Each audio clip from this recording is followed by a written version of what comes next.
ตภูมินั้นง่ายกว่ามากนักเพราะชำระกิเลสเฉพาะตัวไม่ต้องวุ่นวายช่วยรื้อสัตว์ขนสัตว์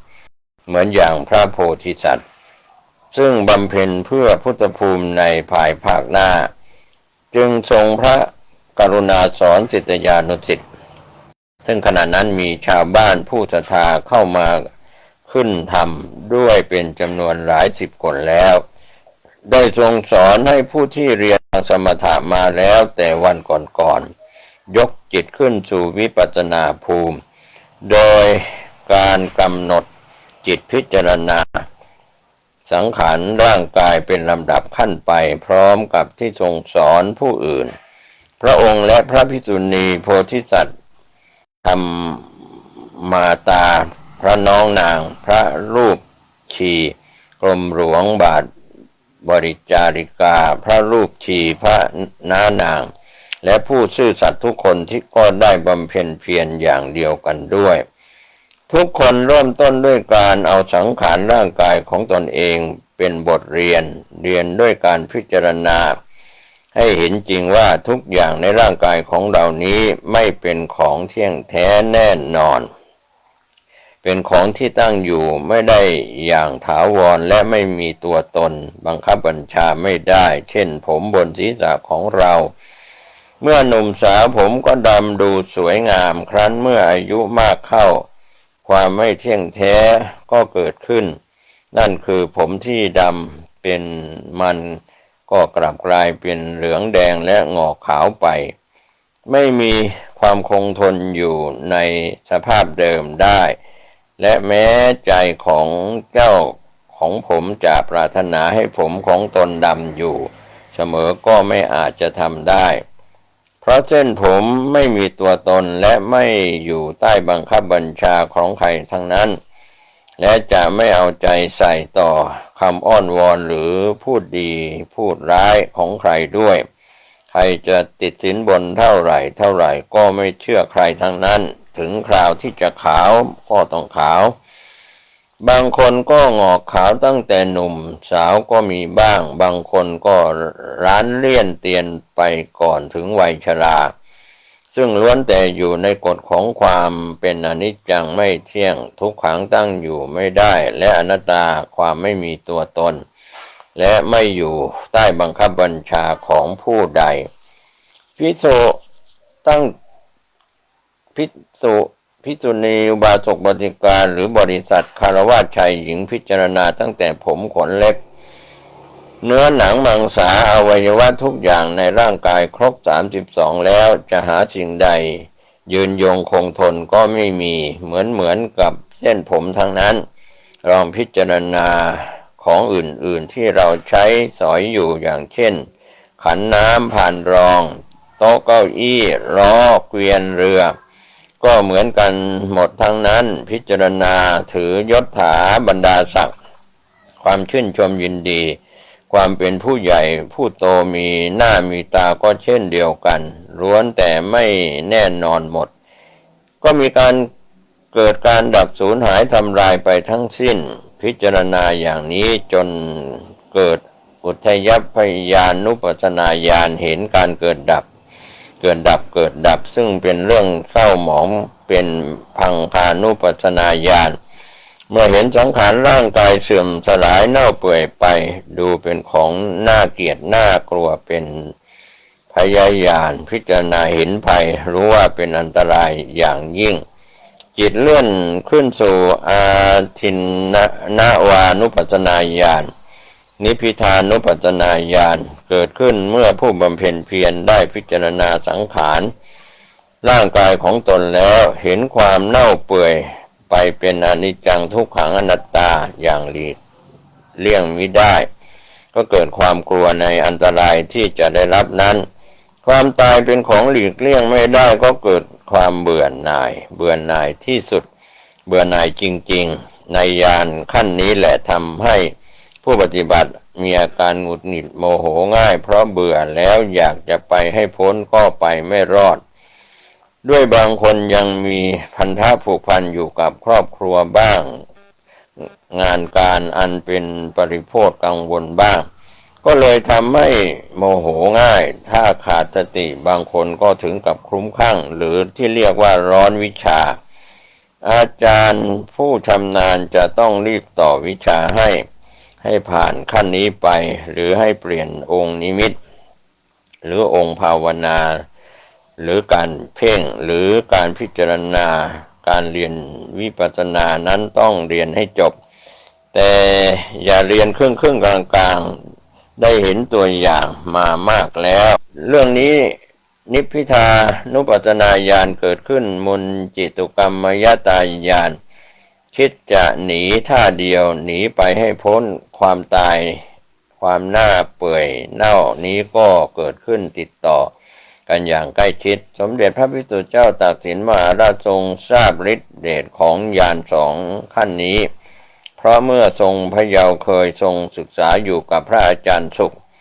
เคยเห็นผู้เข้ากรรมฐานพอญาณสอง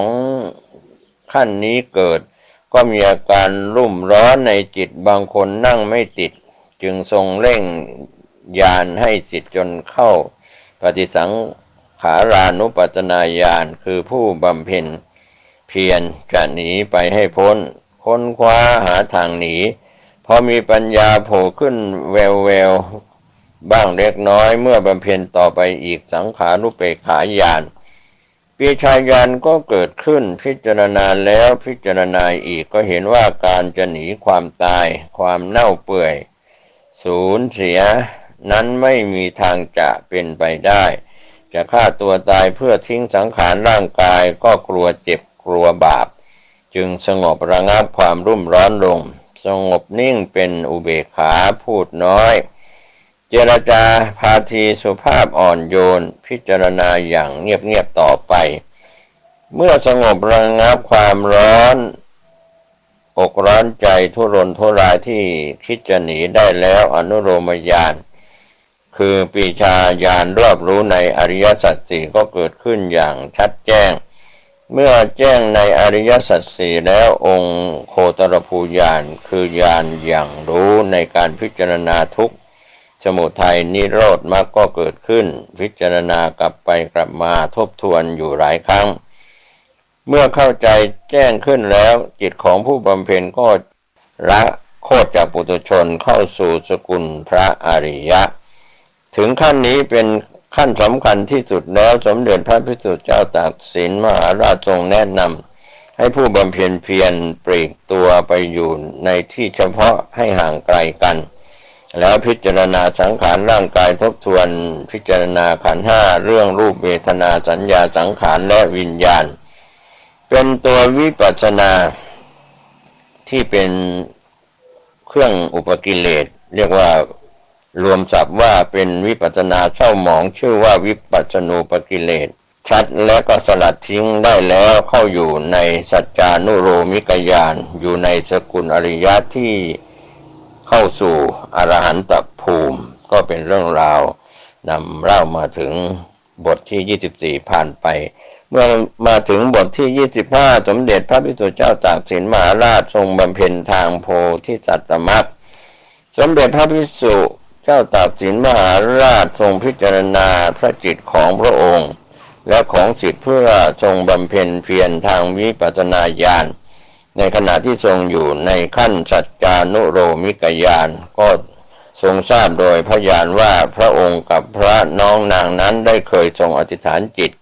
เป็นพระโพธิสัตว์มาเป็นหมื่นปีแล้วพระจิตจึงผูกพันอยู่ในพุทธเจ้ามิได้ประสงค์จะไปเสด็จไปทางอรหันตภูมิในพรรษาที่สี่สมเด็จพระพิสุทธิ์เจ้าตากสินมหาราชและพระภิกษุณีโพธิสัตว์ธรรมมาตาจึงทรงบำเพ็ญเพียรทางโพธิสัตว์มรรคอย่างเงียบๆทรงภาวนาว่าเมตตาพระองค์นิมิตนั้นก็คือดอกบัวพระโพธิสัตว์เพ่งกำหนดเป็นดอกบัวบานอยู่ในใจของประเทศกีบขาวเกศรเหลืองอารามจะได้ขึ้นประทับอยู่บนดอกบัวและบัวนั้นลอยขึ้นสู่แดนสุขาวดีณแดนสุขาวดีนั้นสมเด็จพระพิสุทธิ์เจ้าตากสินมหาราช และพระภิกษุณีธรรมาตาได้พบพระพุทธเจ้าอมิตาภะพระอวโลกิเตศวรพระกวนอิมพระมหาสถามปราบพระอริยกัสสปะเจ้าพระอชิตะบรมโพธิสัตว์และพระบรมโพธิสัตว์พระมหาโพธิสัตว์องค์อื่นๆอีกมากเวลานั้นเป็นเวลาแสดงธรรมเรื่องพระโพธิสัตว์ทรงสร้างเมตตาบารมีผู้แสดงเป็นพระบรมโพธิสัตว์องค์หนึ่งธรรมศาลานั้นกว้างใหญ่ไพศาลแต่งด้วยแพรพันธุ์สีเหลืองและสีชมพูอันสวยงามสดใสองค์ผู้แสดงธรรมประทับอยู่บนที่สูงมองเห็นถนัดส่วนพระโพธิสัตว์ทั้งหลายผู้มาฟังพระธรรมเทศนาประทับนั่งบนดอกบัวดอกละ1 องค์แน่นขนาดดูคล้ายกับธรรมศาลานั้นเป็นสระบัวอันใหญ่หลวงเหมือนท้องมหานาทีธรรมซึ่งเต็มไปด้วยดอกสัตบุรุษและปฐุมชาตินานาชนิดแล้วแต่บารมีของท่านเจ้าของจะแก่กล้าในทางใดสีของกลีบนอกของบัวโพธิสัตว์ก็จะปรากฏไปในทางนั้นเช่นสีขาวท่านก็หมายถึงผู้บำเพ็ญบารมีแก่กล้าในทางรักษาศีลบริสุทธิ์สีเขียวแก่กล้าไปทางทานบารมีสีม่วงบำเพ็ญบารมีแก่กล้าในทางปัญญาเหล่านี้เป็นต้นสมเด็จพระภิกษุเจ้าตากสินมหาราชทอดพระเนตรเห็นพระองค์กับภิกษุณีธรรมมาตามีดอกบัวใหญ่เป็นที่รองรับอยู่เหมือนพระโพธิสัตว์องค์อื่นๆเมื่อฟังธรรมแล้วก็กราบนมัสการลาสมเด็จพระพุทธเจ้าอมิตาภะกลับยังเขาขุนพนมนครศรีธรรมราชในสมัยอดีตอันเป็นที่ประทับจำพรรษาในครั้งต่อมาสมเด็จพระภิกษุเจ้าตากสินมหาราชได้ทรงบำเพ็ญฌานและได้ทรงถอดพระจิตขึ้นไปสู่แดนสุขาวดีทรงทอดพระเนตรเห็นพระบรมโพธิสัตว์พระมหาโพธิสัตว์ทรงประทับนั่งบนดอกบัวและกำลังทำสมาธิอยู่ได้ทรงพบพระอาจารย์องค์เมตตาธรรมพระองค์ได้ตรัสบอกสมเด็จพระภิกษุเจ้าตากสินมหาราชว่าจนถึงเวลาแล้วณโพธิสัตว์เกียรติศิลป์ท่านจงทำสมาธิกำหนดจิตและถอดจิตออกในเวลาจิตจะเคลื่อนออกจากร่างท่านจงทำอย่างนี้แล้วองค์เมตตาธรรมผู้ทรงเป็นพระอาจารย์ก็ทรงสอนทรงให้ศิษย์ทำตามนายเป็นผู้ซื่อสัตย์เวลานั้นเป็นฤดูฝนตกชุกทางจังหวัดภาคใต้และที่เขาขุนพนมนครศรีธรรมราชฝนตกหนักทุกวันผู้คนพากันเจ็บไข้ได้ป่วยไปหลายคนนายเป็นผู้จงรักภักดีอุตส่าห์ละลูกเมียติดตามเจ้านายมาอยู่ในถ้ำในเขาลำเนาไพรก็พลอยเจ็บไข้ไปกับเขาด้วยวันนั้นกำลังเหนื่อยร้อนมาจากตลาดพอมาถึงวัดก็ถูกฝนชะอย่างหนักเลยเป็นไข้ทุกคนก็คิดแต่เพียงว่าเป็นไข้หวัดหมอหายากยาไม่มียาไม่ดีพออาการไข้กลายเป็นโรคปอดบวมนายแป้นนั้นเป็นคนอดทนก็ไม่บ่นและไม่บอกให้เพื่อนไปตามหมอพอหนักจนหายใจลำบากแล้วจึงให้ไปตามหมอก็มาไม่ทันเนื่องจากหนทางไกลคำสุดท้ายที่สั่งเพื่อนทั้งสองนายชิดกับนายชอบก็คืออย่าทิ้งสมเด็จพระนะชอบชิดอย่าทิ้งพระองค์นะสมเด็จพระภิกษุเจ้าตากสินมหาราชทรงเศร้าพระทัยอยู่หลายวันทุกคนนึกถึงคุณงามความดีกตัญญูกตเวทีของนายแป้นแล้วพากันร้องไห้นายชิดกับนายชอบช่วยกันแบกศพไปเผาพาทางหัวเมืองปากใต้เขาไม่ให้เก็บศพอย่างดีก็มีพระสวดวันละ2 วันแล้วก็เผาสมเด็จพระภิกษุเจ้าตากสินมหาราชทรงพระเมตตาอาลัยรักนายแป้น เมื่อเผาศพนายแป้นแล้วทรงเก็บกระดูกนายแป้นใส่ไว้ในขันน้ำผ่านรองแล้วปิดฝาสนิทไว้บนเขาขุนพนมนครศรีธรรมราชในสมัยอดีตใกล้ๆที่ประทับนั้นขันใบใหญ่ที่บรรจุกระดูกของนายแป้นผู้ซื่อสัตย์นี้ต่อมาภายหลังได้ถูกโจรขุดคุ้ยขึ้นมาแต่เอาไปไม่ได้วางทิ้งไว้รวมทั้งพระพุทธรูปด้วยคนที่จะมาบวชเนนได้ขึ้นไปพบเข้าจะนำลงมายกไม่ไหวจึงได้บอกสมภารท่านสมภารองค์ปัจจุบันขึ้นไปเอามาเก็บไว้ในกุฏิใครคิดว่าเป็นพระอัฐิของสมเด็จพระเจ้าตากสินมหาราชแต่ไม่ใช่เป็นกระดูกของนายแป้นผู้ซื่อสัตย์และยังอยู่ดีที่วัดเขาขุนพนมท่านสมภารรักษาไว้พร้อมกับพระพุทธรูปทองคำและทองสำริดความตายของนายแป้นทำให้ทุกคนเห็นความอนิจจังทุกขังอนัตตาได้ถนัดขึ้นโธ่เอ๋ยทุกยากมาด้วยกันเห็นกันไหว้วานกันได้อะไรก็นายแ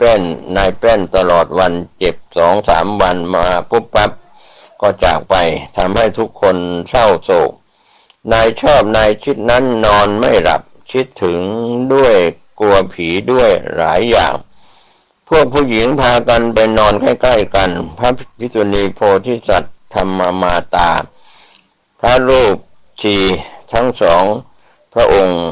บรรทมอยู่ใกล้กันบางครั้งก็ยังทรงพระกันแสงให้ด้วยมิอาจจะตัดพระทัยได้เมื่อทรงนึกถึงคุณงามความดีของนายแป้นผู้ซื่อสัตย์นั้นหลังจากปรงศพนายแป้นแล้วทุกๆคนก็ตั้งใจปรนนิบัติสมเด็จพระพิสุ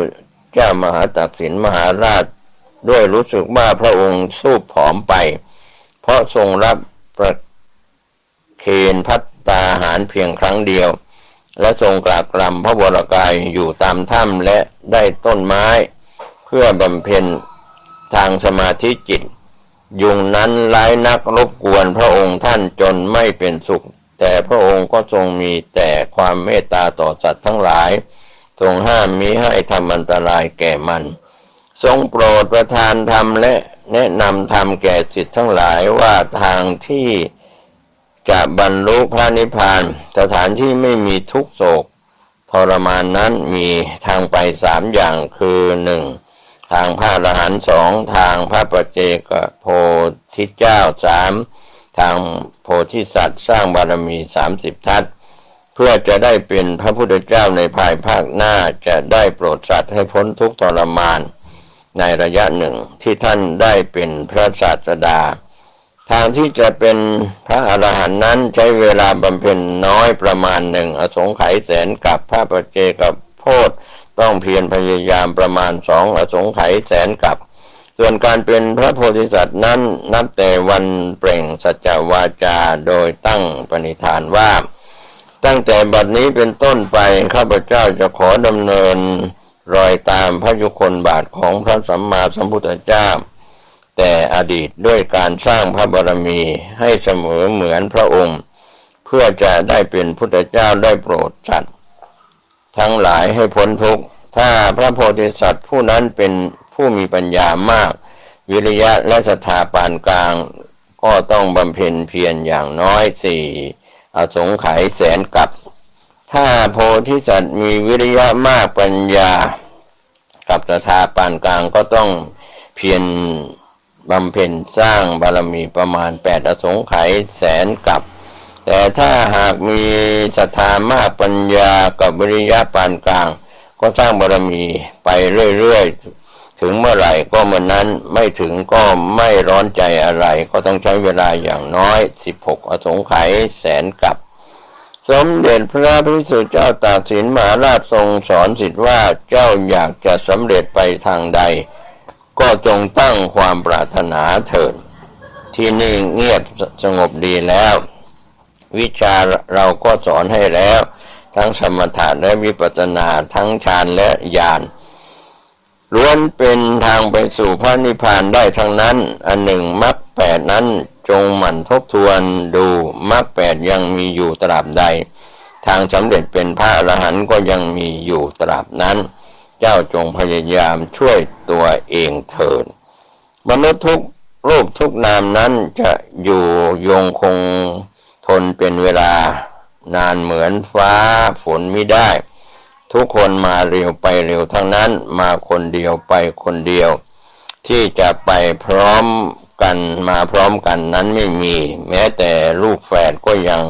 คลอดคนละเวลาไม่ใช่คลอดออกมาพร้อมกันเจ้าจงระลึกถึงความจริงสี่อย่างอริยสัจสี่อันเป็นของเที่ยงแท้ความเจ้าโศกนั้นเป็นทุกข์เจ้าฉลาดแล้วในธรรมจงเป็นผู้ไม่มีทุกข์เถิดและเมื่อบำเพ็ญเพียรกุศลอย่างใดอย่าลืมแผ่เมตตาแบ่งส่วนกุศลไปให้ทั่วๆกันแล้วทรงผินพระพักตร์ตรัสถามพระภิกษุณีโพธิสัตว์ว่าเรื่องที่เจียนจิ้นรับปากไว้นั้นเรียบร้อยแล้วหรือพระภิกษุณีโพธิสัตว์ทูลตอบว่าเมื่อคราวที่แล้วคุณเจียนจิ้นมาเฝ้าและได้บอกว่าได้ส่งสินค้าออกไปขายและตีราคาเป็นเงินผ่อนใช้เขาเกือบหมดแล้วขออย่าได้ทรงเป็นห่วงเลยเพราะคุณเจียนจิ้นเขียนนามแทนพระองค์ก็ได้อุตสาหะมานะช่วยกันในระหว่างพี่น้องให้เขาจวนจะหมดแล้วทรงทอดถอนพระทัยรับสั่งว่าพ่อแม่พี่น้องให้ทั้งกำลังใจกำลังปัญญาและกำลังทรัพย์แต่เราทำเพื่อชาติเพื่อตอบแทนคุณเมืองแม่อย่างเดียวเรื่องทั้งหมดนี้อีก187 ปีคนจะรู้ความจริงว่าเราเป็นอย่างไรเจ้าอธิษฐานเป็นโพธิสัตว์ก็จงอดทนไปเถิดถ้าแม้พี่เลี้ยงแม้พี่กลับขึ้นไปเบื้องบนเจ้าก็อย่าอยู่ที่นี่เลยเป็นผู้หญิงจะลำบากจงกลับไปเมืองเก่าของเราเถิดหาที่เงียบๆอยู่คงจะมีคนศรัทธาบ้างแล้วทรงสั่งพระรูปชีทั้งสองให้เสด็จกลับไปอยู่กับพระญาติทรงขอพระทัยทุกคนที่ได้ติดตามพระองค์มาสู่ความยากลำบากตัดสั่งพระรูปชีกรมหลวงบาทบริจาริกาให้นำสิ่งของที่มีอยู่มาแบ่งให้ทุกๆคนอะไรที่ฝังไว้แล้วก็แล้วไปอย่าได้ขุดขึ้นมาเพราะจะได้ไว้เป็นกำลังก่อสร้างบำรุงสถานที่นั้นต่อไปตัดสั่งให้นายชิดกับนายชอบบรรพชาอุปสมบทอยู่ในวัดนั้นพอใจหรือจะกลับบ้านก็ตามใจคนทั้งหลายที่ติดตามมาอีกหลายคนนั้นทรงพระราชทานข้าวของแจกจ่ายให้ทุกคนตัดขออโหสิกรรมแล้วก็ทรงให้คนเหล่านั้นไปพักผ่อนส่วนพระองค์ก็ทรงทำสมาธิและทรงอธิษฐานเพื่อถอดพระจิตทิ้งพระร่างมิใช่สวรรคตอย่างกษัตริย์ธรรมดาก็เป็นเรื่องราวที่เกี่ยวข้องดังท่านทรงเป็นภิกษุโพธิสัตว์ก็เป็นส่วนเรื่องราวที่ผู้ดำเนินรายการผมเกษตรเพชรมฤทธิ์บรรณาธิการข่าวก้าวหน้านิวได้นำเรื่องใครฆ่าพระเจ้าตากสินโดยภิกษุณีวรมัยกบิลสิงห์ก็เป็นเรื่องราวที่เกี่ยวข้องกับประวัติศาสตร์ของสมเด็จพระเจ้าตากสินมหาราชนั้นเป็นเรื่องราวที่ควรแก่การศึกษาก็เป็นส่วนที่เป็นประวัติศาสตร์ของชาติไทยที่ผ่านมาจะมีข้อบกพร่องเป็นประการใดในประวัติศาสตร์ถูกต้องไม่ถูกต้องผิดพลาดประการใดนั้นก็เป็นเรื่องราวในอดีตผมเกษตรเพชรสำริดหวังว่าจะได้รับอภัยจากบัณฑิตผู้รู้ที่ได้ถ่ายทอดเอกสารเป็นเสียงในเรื่องดังกล่าวขอทุกคนทุกท่านได้ปฏิบัติกายปฏิบัติใจในเรื่องของความสงบทางกายสงบทางใจบรรลุมรรคผลนิพพานโดยทั่วหน้ากันสวัสดีครับสวัสดีครับท่านผู้ฟังที่เคารพวันนี้ผมเกษตรเพชรมฤทธิ์บรรณาธิการข่าวก้าวหน้านิวนำเล่าประวัติเกี่ยวข้องกับเรื่องใครฆ่าพระเจ้าตากสินโดยภิกษุณีวรมัยกบิลสิงห์ ได้นำเล่าและก็ตีพิมพ์ครั้งแรกเมื่อปีพุทธศักราช 2516 แล้วก็พิมพ์ครั้งที่ 6 ปีพุทธศักราช 2561 ได้เผยแพร่ไปแล้วในช่วงหลายปีที่ผ่านมาจนถึงปัจจุบันผู้ดำเนินรายการได้รับเอกสารมาเพื่อเผยแผ่ทางสื่อช่องทางทั้งภาคปกติแล้วก็ออนไลน์ก็เป็นส่วนที่นำเล่าประวัติศาสตร์ซึ่งบัณฑิตผู้มีสุจิปุริย่อมใช้วิจารณญาณในการรับข้อมูลนำมาเล่ามาถึงบทที่ 26 ดวงพระบารมีนำพระจิตทิ้งพระร่างในขณะนั้นจวนเวลายาม 3ผู้ถวายพยาบาลหลับไปสักครู่แล้ว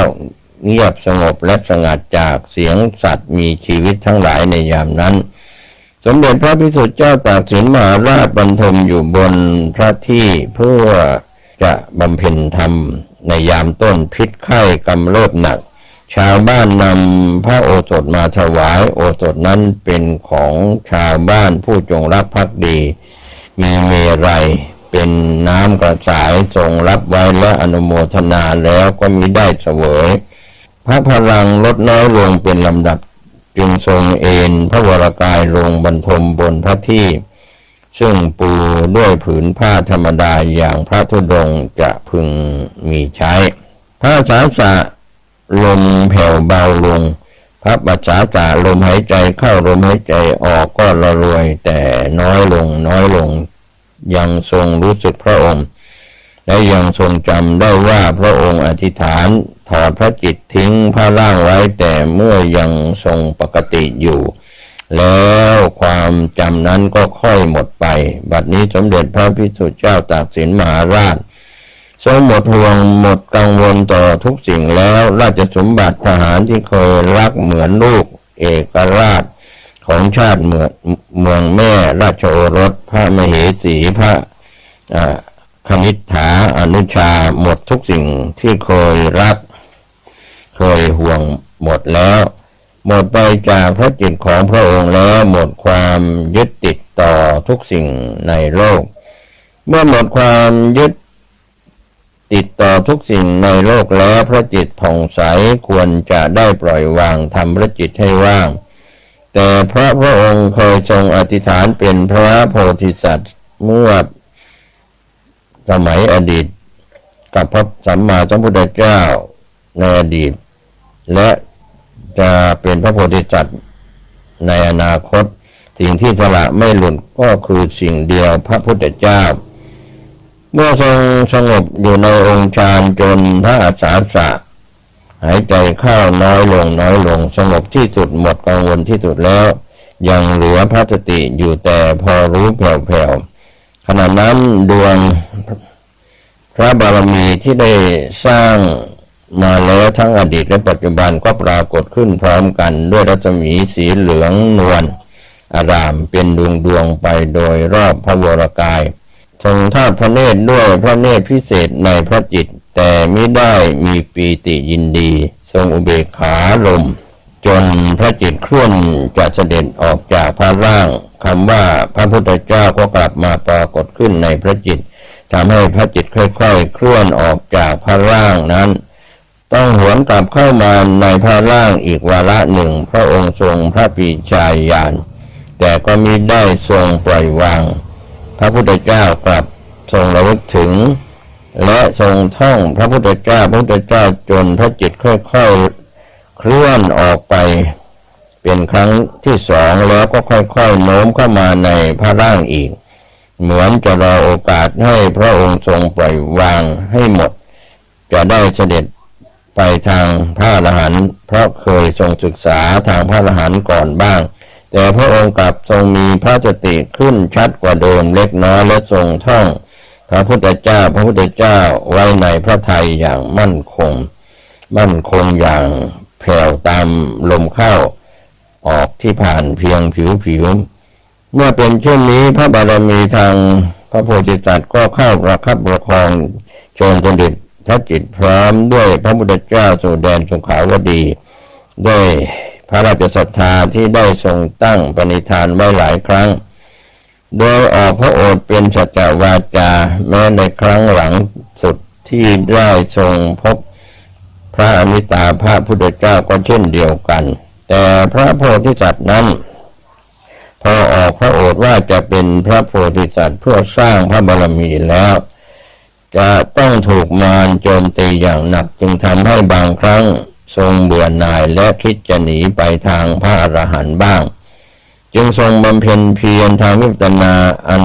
เป็นทางไปโดยเฉพาะในบางครั้งแต่พระบารมีทางพระโพธิสัตว์ซึ่งพระบารมีทางพระโพธิสัตว์นั้นเข้มแข็งยิ่งนักก็รวบรวมพลังอันบริสุทธิ์เข้าห้อมร้อมพระจิตขึ้นสู่แดนสุขาวดีโดยสมเด็จพระพุทธเจ้าอมิตาภะทรงพระเมตตาเสด็จลงมารับเหมือนที่ได้ทรงสัญญาความจำไว้ในข้อปฏิภาณปฏิญาณของพระองค์ซึ่งว่าถ้าผู้ที่ระลึกถึงพระองค์เมื่อจะถึงการเวลามรณะตายลงพระองค์ก็จะเสด็จลงมารับนั้นสว่างแล้วเสียงร้องไห้อย่างดังที่สุดในชีวิตของผู้ถวายพยาบาลบนหน้าเขาทำให้คนข้างล่างตกใจเป็นที่สุดพระรูปชีทั้งสองพอเสด็จออกจากพระวิสูตรก็ทรงวิ่งขึ้นบันไดพบพระภิกษุณีโพธิสัตว์ซึ่งรีบขึ้นไปก่อนสัก3 ขั้นบันไดแล้วกับพวกผู้หญิงอีก2-3 คนที่ติดตามมาเมื่อทุกคนขึ้นไปถึงหน้ากำแพงพระวิหารก็เลยเห็นนายชอบและนายคิดช้อนอุ้มพระศพสมเด็จพระพิสุทธิ์เจ้าตากสินมหาราชทางพระเศียรคนหนึ่งและช้อนอุ้มทางพระบาทคนหนึ่งคนทั้งสองยืนหันหน้าเข้าหากันร้องให้เสียงดังด้วยความทุกโศกอย่างสุดซึ้งหน้าของเขาดำผอมจนเห็นกระดูกแก้มถนัดผมเผ้ายุ่งเหยิงเสื้อไม่ได้สวมนุ่งแต่กางเกงความตกใจคับแค้นใจทุกอย่างทำให้เขาเกือบจะไม่ได้สติสมปดีทั้ง2 คนเข้าหอมแก้มพระองค์อุ้มพระศพเข้าแนบตัวแล้วก็ตะโกนร้องให้ลั่นหน้าผาจนเสียงก้องไปว่าโอ้พระเจ้าพ่อโอ้พระเจ้าพ่อพ่อของลูกเอ๋ยพ่อของลูกเอ๋ยใครๆจะบอกไว้วางพระศพก่อนเขาก็ไม่ยอมวางอุ้มและกอดไว้แน่นแล้วก็ร้องไห้รำพันไปจนพระภิกษุสงฆ์ในวัดนั้นพากันขึ้นมาดูจึงได้จัดการนำพระศพลงไปเบื้องล่างบำเพ็ญกุศลตามประสายาติทำอย่างเงียบๆถวายพระเพลิงตอนดึกพอเสร็จก็รุ่งสว่างพระท่านช่วยเก็บอัฐิรวมฝังไว้ที่พระเจดีย์เล็กๆข้างๆโบสถ์ข่าวนี้รู้ไปถึงกรุงมีขุนนางมาเชิญพระอัฐิท่อนพระกรเข้ามาบรรจุไว้ที่พระเจดีย์วัดบางยี่เรือใต้ธนบุรีสมเด็จพระพิสุทธิ์เจ้าตากสินมหาราชทรงลี้ภัยมาประทับอยู่ณเขาขุนพนม4 พรรษานครศรีธรรมราชในสมัยอดีตสวรรคตพระพรรษาได้52 พรรษาทรงเป็นรัตนบุรุษของประเทศไทยเพราะทรงกอบกู้ประเทศไทยโดยมิได้หวังผลตอบแทนเลยแม้แต่น้อยนิดทรงสละราชสมบัติเพื่อความสุขของประชาชนประเทศมีเอกราชเมืองมารดอนมีเอกราชพระองค์ก็ทรงเป็นสุขแล้วพระองค์ทรงเป็นรัตนบุรุษชายใจเพชรเพราะมาเท่าไหร่ก็ไปเท่านั้นคนเดียวในโลกที่ได้ฟังมาแล้วอย่างน้อย65 ปีบทที่27ขอพระทัยก็มีความสำเร็จด้วยดีและครบบริบูรณ์ด้วยเมตตาของพระมหาบรมโพธิสัตว์สมเด็จพระนเรศวรมหาราชในภาคพระโพธิสัตว์ซึ่งได้เสด็จลงมาประทานความรู้ในเรื่องที่สมเด็จพระเจ้าตากสินมหาราชเสด็จสวรรคตโดยถอดพระจิตทิ้งพระร่างมิใช่เสด็จสวรรคตอย่างธรรมดาสมเด็จพระนเรศวรมหาราชภาคต้นของพระองค์ทรงเป็น พระมหาพรหมเจริญพรหมวิหารทำอยู่บนพรหมเกษตรอีกภาคหนึ่งทรงเป็นพระมหาโพธิสัตว์ซึ่งทรงตั้งปณิธานไว้ว่าจะสำเร็จในยุคคนมีอายุยืน10,000 ปีดอกบัวโพธิสัตว์ของพระองค์จะไม่บานทีละดอกหรือ2 ดอกอย่างขององค์อื่นๆแต่เมื่อพระบารมีแก่กล้าแล้วจะบานพร้อมกันทีเดียว10 ดอกด้วยเหตุที่พระองค์ทรงมีสัจจวาจาตรัสคำไหนเป็นคำนั้นพระหฤทัยเที่ยงตรงและทรงกล้าหาญเด็ดเดี่ยวปวงเทพเทวาเคารพนับถือในพระองค์ยิ่งนักเมื่อสมเด็จพระยามัจจุราชองค์ก่อนเสด็จไปประทับอยู่ในจักรวาลอื่นทางเบื้องบนจึงพร้อมใจกันเป็นเอกฉันท์มอบตำแหน่งหน้าที่ของสมเด็จพระยามัจจุราชถวายพระองค์ในพระฐานะที่พระองค์ทรงเป็นสมเด็จพระยามัจจุราชผู้ทรงพระเมตตาพิทักษ์รักษาคนดีมีศีลธรรมและคนซึ่งเป็นพระโพธิสัตว์ฝ่ายช่วยบ้านเมืองเมื่อทรงเห็นดังนั้นเรื่องสมเด็จพระเจ้าตากสินมหาราชในฐานะโพธิสัตว์ต้องช่วยเหลือพระโพธิสัตว์ให้พ้นจากความหม่นหมองพระองค์ทรงพระเมตตาจึงได้เสด็จลงมาประทานความจริงให้ทราบว่า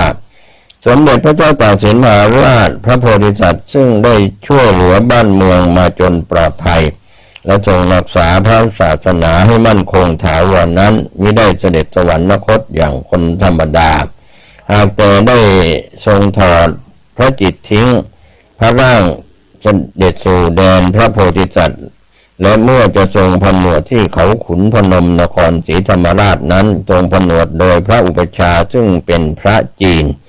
ซึ่งทรงเข้ากรรมฐานตอนท้ายๆจึงได้ทรงปฏิบัติอย่างพุทธญาณหรือมหายาน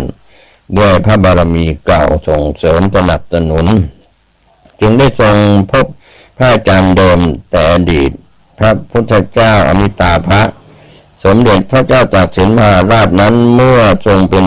เจ้าแผ่นดินต้องสั่งทหารสู้รบกับข้าศึกก็ย่อมต้องมีบาปปนบุญอยู่เมื่อพระจิตเสด็จขึ้นสู่แดนพระโพธิสัตว์แล้วกรรมนั้นใครจะรับหรือว่ารอให้จุติตายลงมาและมาปฏิสนธิจึงมารับพร้อมกันในภายหน้าอย่างที่เคยปรากฏแก่โพธิสัตว์องค์หนึ่งสมเด็จพระยามัจจุราชประทานความรู้ให้ว่าโพธิสัตว์ซึ่งตายแล้วลงมาปฏิสนธิในเมืองมนุษย์นั้นทรงบำเพ็ญบารมีมามากแล้วจึงทรงแบ่งภาคได้ภาคต้นขึ้นไปสู่สถานพิมานเดิมสำหรับสมเด็จพระเจ้าตากสินมหาราชนั้นภาคที่มีนามว่าชัยทูตลงรับกรรมในเบื้องล่างแต่บัดนี้ได้กลับขึ้นมานานหลาย10 ปีแล้วสมเด็จพระยามัจจุราชตรัสหลายครั้งแล้วว่าสมเด็จพระเจ้าตากสินมหาราชนั้นมิได้ทรงเสียพระสติและมิได้ต้องโทษประหารเรื่องนั้นทำขึ้นทรงรู้กันที่ต้องทำอย่างนั้นเพราะเรื่องเงินหาใช้เขาไม่ทันหาใช้เขาไม่ทันและเรื่องการเมืองด้วยทั้งเรื่องทั้งหมดมีบันทึกอยู่ในสมุดทิพย์เมื่อทรงมีพระประสงค์จะทอดพระเนตรสมุดนั้นก็จะเปิดออกตรงหน้าที่มีเรื่องราวนั้นพอดีสมเด็จพระยามัจจุราชท่านพระทัยดีได้ตรัสเล่าว่าสมเด็จพระพุทธยอดฟ้าจุฬาโลกมหาราชขณะนั้นทรงเป็นพระสยามเทวาธิราชรักษาภายในประเทศตัดชมเชยท่านนายกรัฐมนตรีคนปัจจุบันนี้ว่าเป็นผู้ซื่อตรงแต่ถึงคนบางคนว่าคดโกงราษฎรถึงเวลาจะส่งให้ทหารจับตัวไปอย่างไม่ปราณีเราไม่กล้าถามถึงชื่อคนเหล่านั้นเพราะจะเป็นการเสียมารยาทด้วยอาจจะเป็นความลับในราชการฝ่ายเบื้องบนแต่เมตตาก็ได้เตือนไว้จะเชื่อหรือไม่เชื่อก็ตามใจเถิดสมเด็จพระยามัจจุราชได้ทรงเตือนว่าอีก60 ปีข้างหน้านับแต่นี้ไปมนุษย์จะตายเปลืองเหมือน200 ปีที่ล่วงมาแล้วก็ขอย้อนกลับไปเรื่องสมเด็จพระเจ้าตากสินมหาราชท่านตรัสน้อย ทรงบอกเรื่องพระนามท่านพระนามพระชนกธรณีและพระอนุชาพระคณิษฐาชื่อนายมั่นนายแป้นเจียนคุงเซียนเรื่องเงินเมื่อทูลถามถึงเรื่องแท้รับสั่งว่าพระบิดาแท้ลิ้มเป็นจีนแต้จิ๋วทางจีนคนรู้หนังสือน้อยเรียกว่าแต้จิ้วอ้วงคนหลังมาเรียกสั้นลงว่าแต้อ้วงคนแต้เลยทึกทักเอาว่าท่านแต้ความจริงเป็นแต้จิ้วอ้วงจึงจะถูกต้องและคำว่าแต้จิวคนรู้หนังสือมากจะออกเสียงว่าแต้จิเตียจิวเป็นเสียงฝ่ายเตียจิวถ้าเป็นจีนอื่นเสียงก็เพี้ยนไปเพราะน้องนางซึ่งมีพระนามเดิมว่าประยงต่อมาภายหลังได้บรรพชาอุปสมบทเป็นภิกษุณีโพธิสัตว์มีนามว่าธรรมมาตาได้บอกให้ทราบว่าท่านตามีนามว่าผลึกท่านยายมีนามว่าทองจีบเป็นคนไทยเคยรับราชการแต่เบื่อจึงลาออกและให้ความรู้อื่นๆบ้างหลายอย่างทำให้ในการที่จะได้กระทำสักการะบูชาแม้จะเสร็จใกล้วันวิสาขบูชาก็เป็นเรื่องราวที่ทุกคนได้ร่วมกันตีพิมพ์และจัดพิมพ์ประวัติเรื่องนี้โดยไม่ได้หวังผลตอบแทนอย่างใดขอให้จงมีความสุขความเจริญทั้งทางโลกและทางธรรมก็เป็นคำกล่าวในวาระสุดท้ายของแม่สงคณีวรไมยกบิลสิงห์นะครับก็เป็นบทเรื่องราวที่เราได้รับรู้รับทราบกันในท้ายสมเด็จพระเจ้าตากสินมหาราชนั้นทรงพระปรีชาสามารถในทางอักษรศาสตร์ทรงแต่งบทกลอนและบทละครได้อย่างไพเราะและดูจริงจังหนักแน่นในหลักวิชาเช่นเมื่อตอนที่ทราบว่าทรงแต่งบทละครเรื่องรามเกียรติ์ตอนพวกยักษ์ไปหาพระอาจารย์เพื่อขอให้ช่วยทำลายพระรามพระลักษณ์พระองค์ก็ทรงแต่ง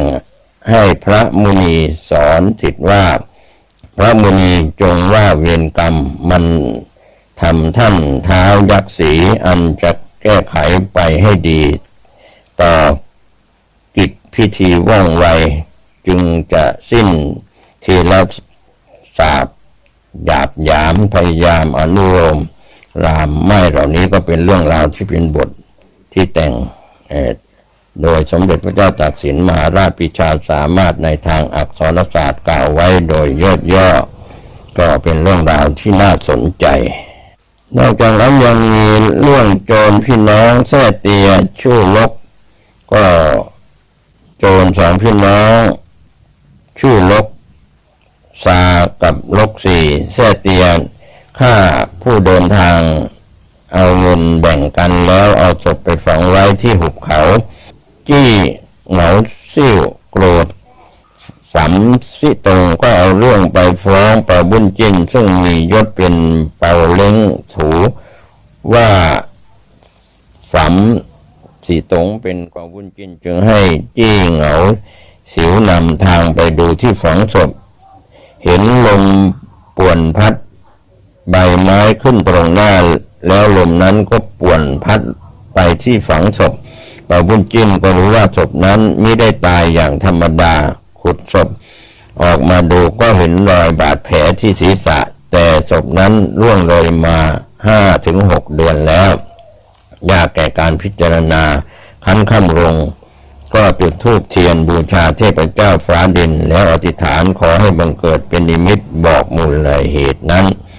เป่าบุญจิ้นนอนหลับไปฝันว่ากะกงตัวหนึ่งเดินนำกวางตัวหนึ่ง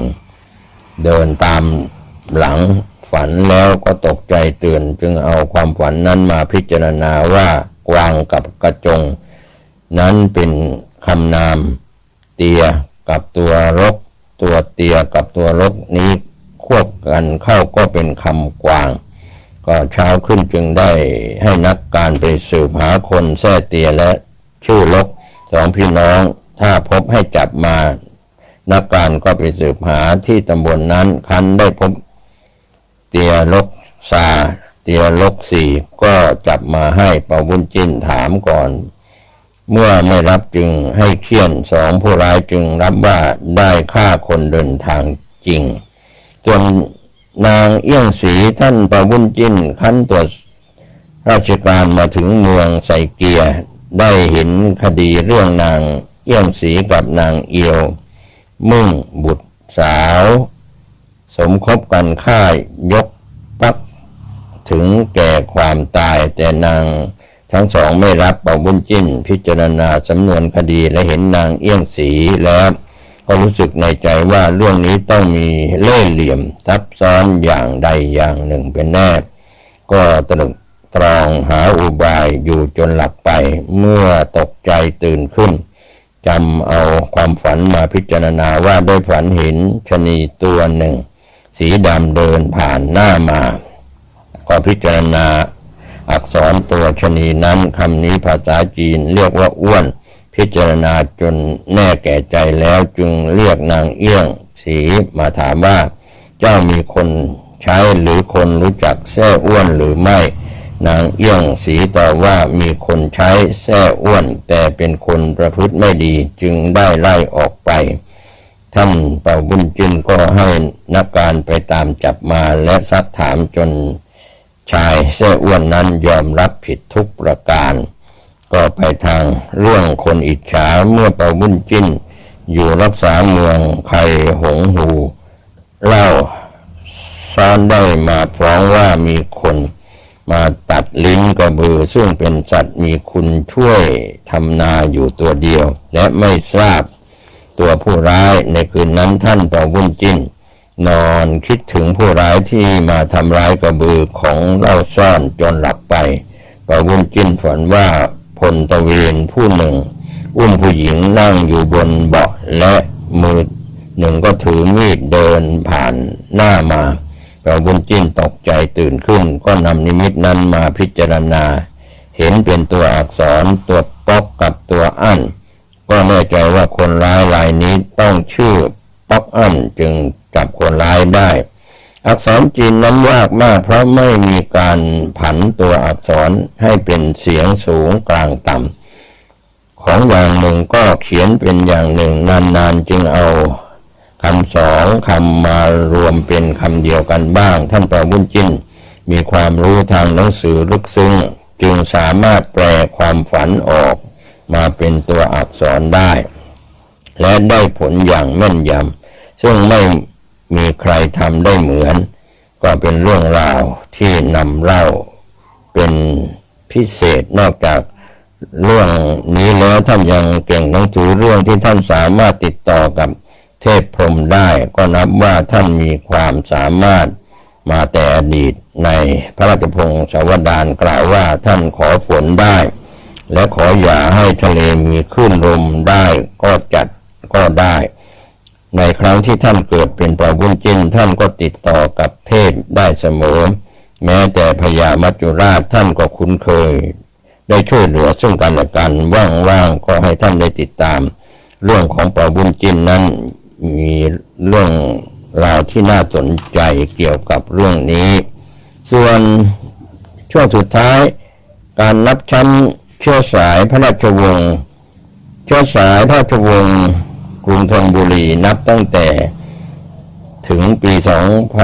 2481 รวมได้8ชั้นคือสมเด็จพระเจ้าตากสินกรุงธนบุรีชั้น1พระราชโอรสธิดาของสมเด็จพระเจ้าตากสินเป็นชั้น2โอรสธิดาของชั้น2นับเป็นชั้น3โอรสธิดาของชั้น3นับเป็นเชื้อพระวงศ์ชั้น4อย่างนี้เรื่อยมาจนถึงโอรสธิดาของเชื้อพระวงศ์ชั้น7นับเป็นเชื้อพระวงศ์ชั้น8ในปีพุทธศักราช 2481 คงจะมีเชื้อพระวงศ์ชั้น9และชั้นต่อๆไปอีกจนหาประมาณนี้ได้ในสมัยรัชกาลที่6พระบาทสมเด็จพระมงกุฎเกล้าเจ้าอยู่หัวได้ตราพระราชบัญญัตินามสกุลขึ้นจึงแต่งตั้งนามสกุลโดยสืบสกุลผู้สำคัญย้อนหลังขึ้นไปเป็นบุคคลต้นสกุลสำหรับเชื้อพระวงศ์กรุงธนบุรีมีสกุลสายตรง8สายคือ สกุลสายตรงหนึ่งสินสุขวงสมเด็จพระมหาอุปราชอินทรโยธินวงสมเด็จพระมหาอุปราชพงศิลป์วงสมเด็จพระเจ้าฟ้าชายทัศพงศ์ศิรานนท์วงสมเด็จเจ้าฟ้าชายศิรารุ่งไพโรจน์วงสมเด็จเจ้าฟ้าชายนเรนทรราชกุมารณนครเจ้าวงพญานครเจ้าน้อยโกมาลกุลณนครเจ้าวงพญานครเจ้าน้อยจตุรคกุลวงเจ้าพญานครเจ้าน้อยสกุลที่สืบตรงทางสายหญิงหนึ่งอิสระเสนาณอยุธยาธรรมสโรจน์นพวงศ์ณอยุธยาสุประดิษฐ์ณอยุธยาศรีทวัฒน์ณอยุธยาวัฒนวงศ์ณอยุธยารัตนโกษพานุมาตรณอยุธยากาญจนวิชัยณอยุธยายังมีสกุลเกี่ยวพันทางสายหญิงอีก26 สกุลนับว่าท่านทรงมีเชื้อสายสนิทและห่างประมาณ 1,200 คนพระองค์ทรงเล่าให้ฟังว่าไม่ทรงชอบที่จะลงประทับใครมีแต่ทหารและวิญญาณปลอมแปลงไปลงในพระนามของพระองค์เป็นจำนวนมากก็จึงรับสั่งว่าทางนครศรีธรรมราชและสุราษฎร์ธานียังมีเชื้อสายอยู่วันหนึ่งทรงถ้าพระเนตรเห็นลูกของหลานหลินมาเฝ้าก็เลยเสด็จลงประทับทรงเล่าด้วยพระเสียงเบาๆเหมือนจะเศร้าพระทัยก็เป็นเรื่องราวที่นำมาเล่าเป็นสุดท้ายก็เป็นบทที่แม่สังฆณีวรมัยกบินสิงห์กล่าวโดยย่อๆวันนี้ผมเกษตรพัฒนยุทธบรรณาธิการข่าวก้าวหน้านิวได้รับเอกสารใครฆ่าพระเจ้าตากสินโดยพิษุณีวรมัยกบินสิงห์ก็นำเรื่องนี้มาเล่าสืบทอดวันนี้ก็ถือว่าเป็นสิ่งที่จบลงข้อผิดพลาดประการใดบัณฑิตทั้งแดนมนุษย์อมนุษย์ทั้งหลายหวังจะให้อภัยผู้ถ่ายทอดเอกสารเป็นเสียงโชคดีกับการสร้างบารมีทุกคนทุกท่านสวัสดีครับสวัสดีครับท่านผู้ฟังที่เคารพสารธรรมแง่คิดทางโลกทางธรรมผสมกันเรียกว่าโลกก็ไม่ช้ำธรรมก็ไม่เสียวันนี้ผมเกษตรเพชรสำริดก็ข่าวปลอมข่าวเฟกนิวบิดเบือนหรือข้อเท็จจริงที่เป็นข้อเท็จข้อจริงก็แล้วแต่ท่านมีสติปัญญามากน้อยเพียงใดบางคนบางท่านมีความรู้มีการศึกษามากมีความเฉลียวฉลาดมากใช้ความเฉลียวฉลาดไปในทางที่ถูกต้องเป็นสัมมาทิฏฐิก็ไม่มีปัญหาใช้ความเฉลียวฉลาดไปในทางมิจฉาทิฏฐิหลงผิดหลงกระทำความคิดเหล่านั้นก็กลับมาเหมือนหัวกลับมากินหางที่เราเคยพูดว่าพญามังกรกลับมากินกัดหางตัวเองก็นึกว่าไปทำลายผู้บุคคลอื่นก็คือความทุกข์ที่เกิดขึ้นจากการกระทำของตนเองใช้ศัพท์บาลีแบบพระว่าทุกขโตทุกขฐานังให้ทุกข์แก่ท่านทุกข์นั้นก็กลับมาถึงตัวเองและคนในครอบครัววงตระกูลของตัวเองญาติพี่น้องของตนเองในทางตรงกันข้ามนะครับท่านผู้ฟังเราสร้างความดีความสุขกายสบายใจให้กับตนเองให้กับคนอื่นก็เข้าข่ายว่าสุขโตสุขฐานังให้สุขแก่ท่านสุขนั้นถึงตัวก็เป็นอานิสงส์เหมือนเราหว่านพืชเช่นใดก็ย่อมได้ผลเช่นนั้นหว่านข้าวลงในนาก็ได้ผลเป็นข้าวปลูกต้นไม้ที่เป็นต้นไม้ให้ผลดกได้บริโภคหรือปลูกไม้มีพิษก็จะทำลายตนเองการ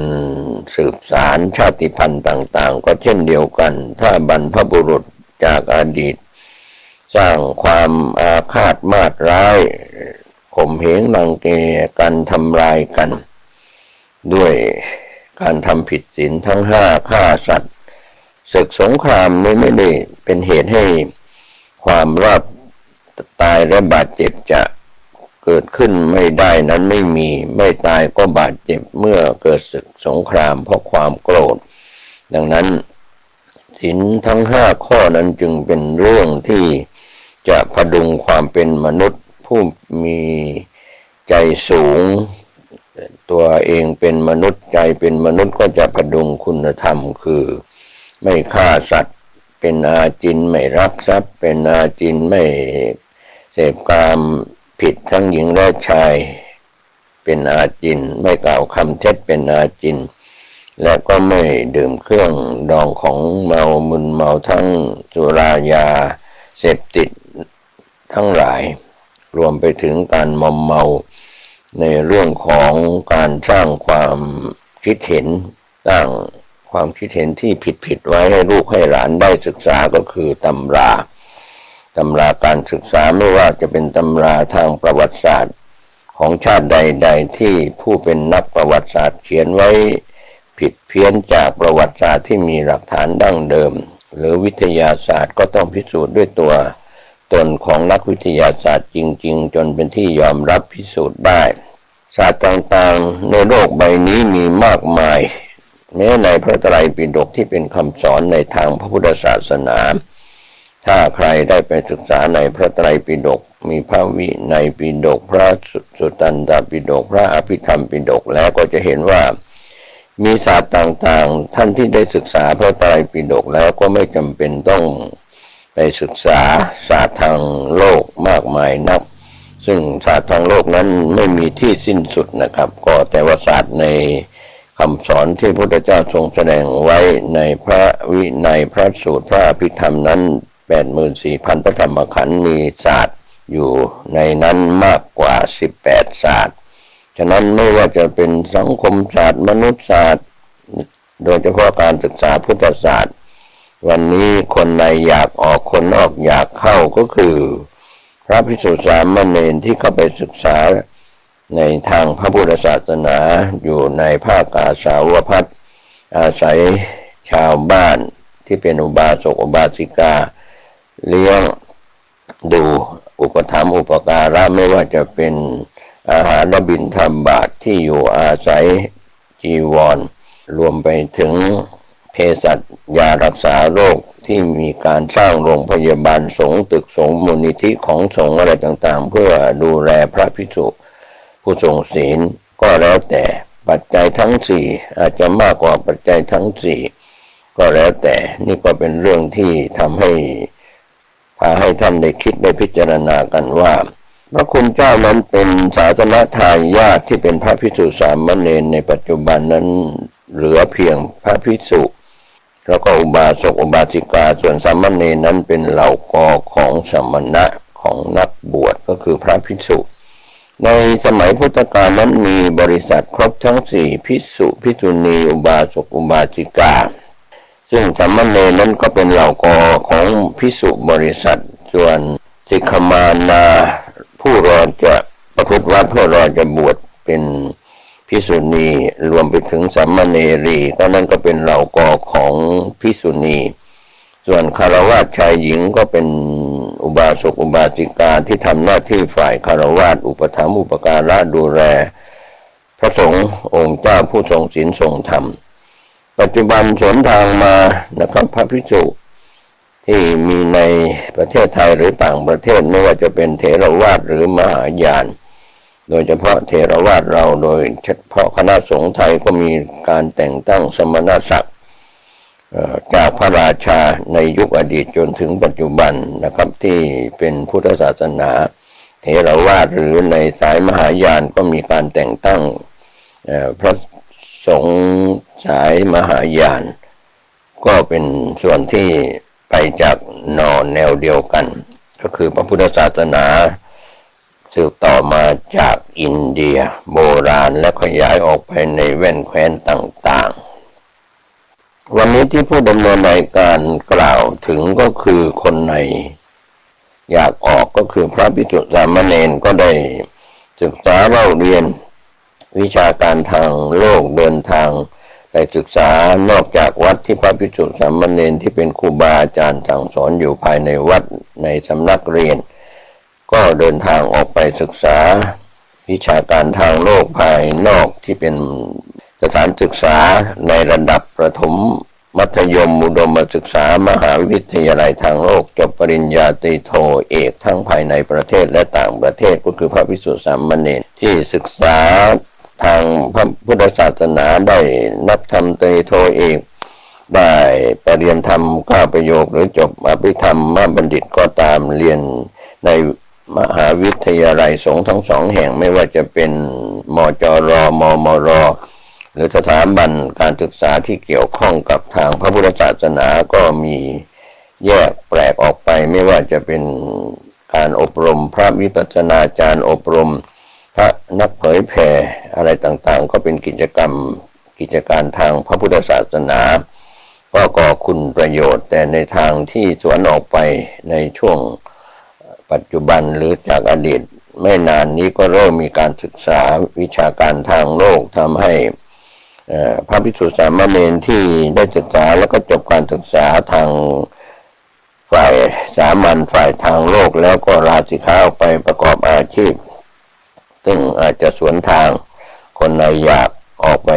หาประสบการณ์ทางโลกส่วนทางโลกก็หวังจะเข้ามาพึ่งโพธิสมภารของพระพุทธศาสนาใบบุญของพระพุทธศาสนาจบการศึกษาปริญญาตรีโทเอกแล้วจบในการศึกษาทำงานแล้วจนถึงบางท่านที่รับราชการก็ลาบวชได้มากวันน้อยวันเป็นเดือนเป็นวันที่ได้รับอนุญาตลาบวชก็ได้เข้ามาชิมรสของพระธรรมได้มาเป็นพระภิกษุเป็นสามเณรที่ได้มีการอุปชาได้ให้การอุปสมบทบรรพชาเป็นสามเณรอุปสมบทเป็นพระภิกษุกันนี่แหละเมื่อเข้ามาอยู่ในร่มเงาใบบุญของพระพุทธศาสนาเป็นพระภิกษุบวชใหม่ก็ดีหรือสามเณรก็ตามก็จะได้พึ่งพาอาศัยศรัทธาชาวบ้านตอนเช้าท่านจะเห็นว่ามีพระภิกษุสามเณรออกโคจรรับบิณฑบาตอาหารก็ต้องพึ่งพาชาวบ้านที่ใส่บาตรทุกวันหรือทำบุญมาถวายทำบุญที่วัดที่อารามที่สำนักสงฆ์ของท่านนะครับมีศรัทธาอุบาสกอุบาสิกาพากันมานำอาหารหวานข้าวจตุปัจจัยทายทานต่างๆมาถวายถึงที่วัดหรือออกไปรับบิณฑบาตในกิจนิมนต์ที่มีการนิมนต์ไปทำบุญในพิธีการต่างๆไม่ว่าจะวันคล้ายวันสำคัญอะไรของฝ่ายโลกก็นิมนต์พระภิกษุสามเณรเป็นเนื้อนาบุญออกไปบำเพ็ญบุญนี่แหละก็เป็นสิ่งที่เป็นบุญญาเขตตังของพุทธศาสนาเราไม่ได้กล่าวถึงศาสนาอื่นๆแต่เรากล่าวถึงพุทธศาสนาในเวลานี้พระภิกษุสามเณรทั่วประเทศไทยและทั่วโลกก็ยังมีมากมาย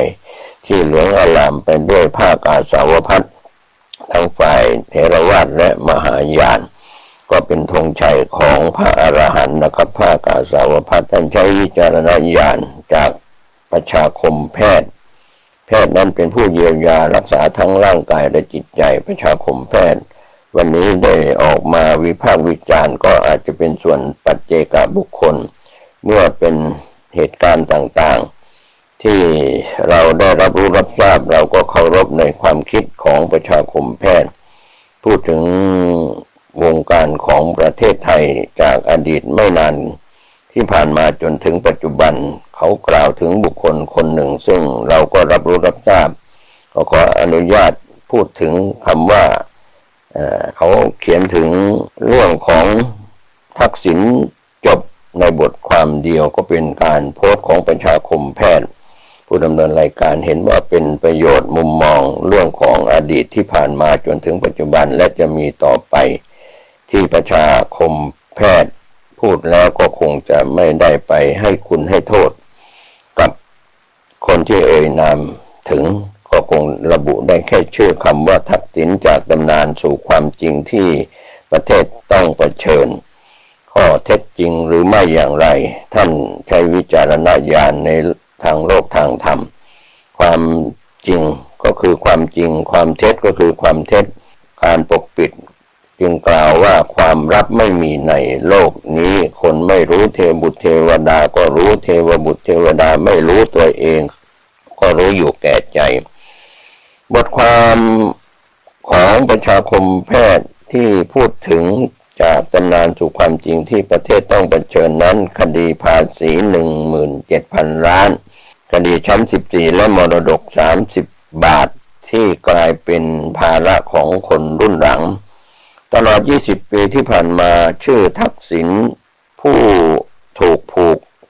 กับ3 คำความสำเร็จในสายตาของผู้สนับสนุนความอายุติธรรมไม่เป็นธรรม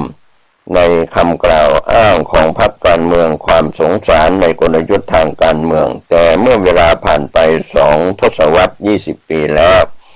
สิ่งที่ปรากฏชัดต่อสายตาประชาชนทั้งประเทศกลับเป็นอีกแบบหนึ่งและหลีกเลี่ยงไม่ได้อีกต่อไปข้อมูลนี้สรุปภาพรวมทั้งหมดที่สังคมเห็นได้ในวันนี้ว่าตั้งแต่โครงการ30 บาทจนถึงคดีภาษีและคดีชั้น14เพื่อให้เข้าใจได้ใน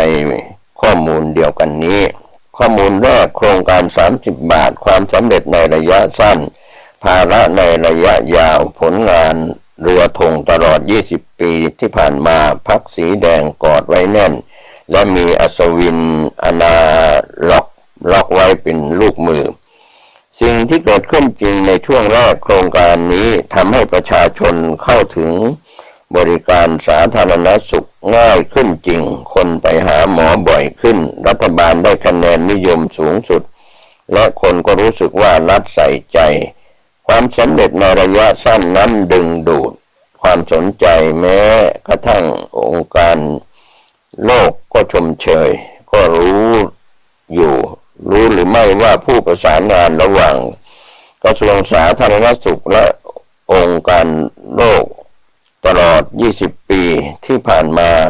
มีคนชื่อสุวิทย์ตลอดราว20 ปีที่ผ่านมาการประสานงานด้านนโยบายสุขภาพระหว่างไทยกับ WHO องค์การโลกอยู่ในมือกลุ่มเดิมๆนำโดยนายแพทย์สุวิทย์วิบุลผลประเสริฐซึ่งขออนุญาตเอ่ยนามตามข้อมูลที่ประชาคมแพทย์พูดถึงซึ่งดำรงตำแหน่งที่ปรึกษาสำนักงานปลัดกระทรวงสาธารณสุขด้านต่างประเทศและมักเป็นหัวใจของคณะผู้แทนไทยในเวที WHO แทบทุกครั้ง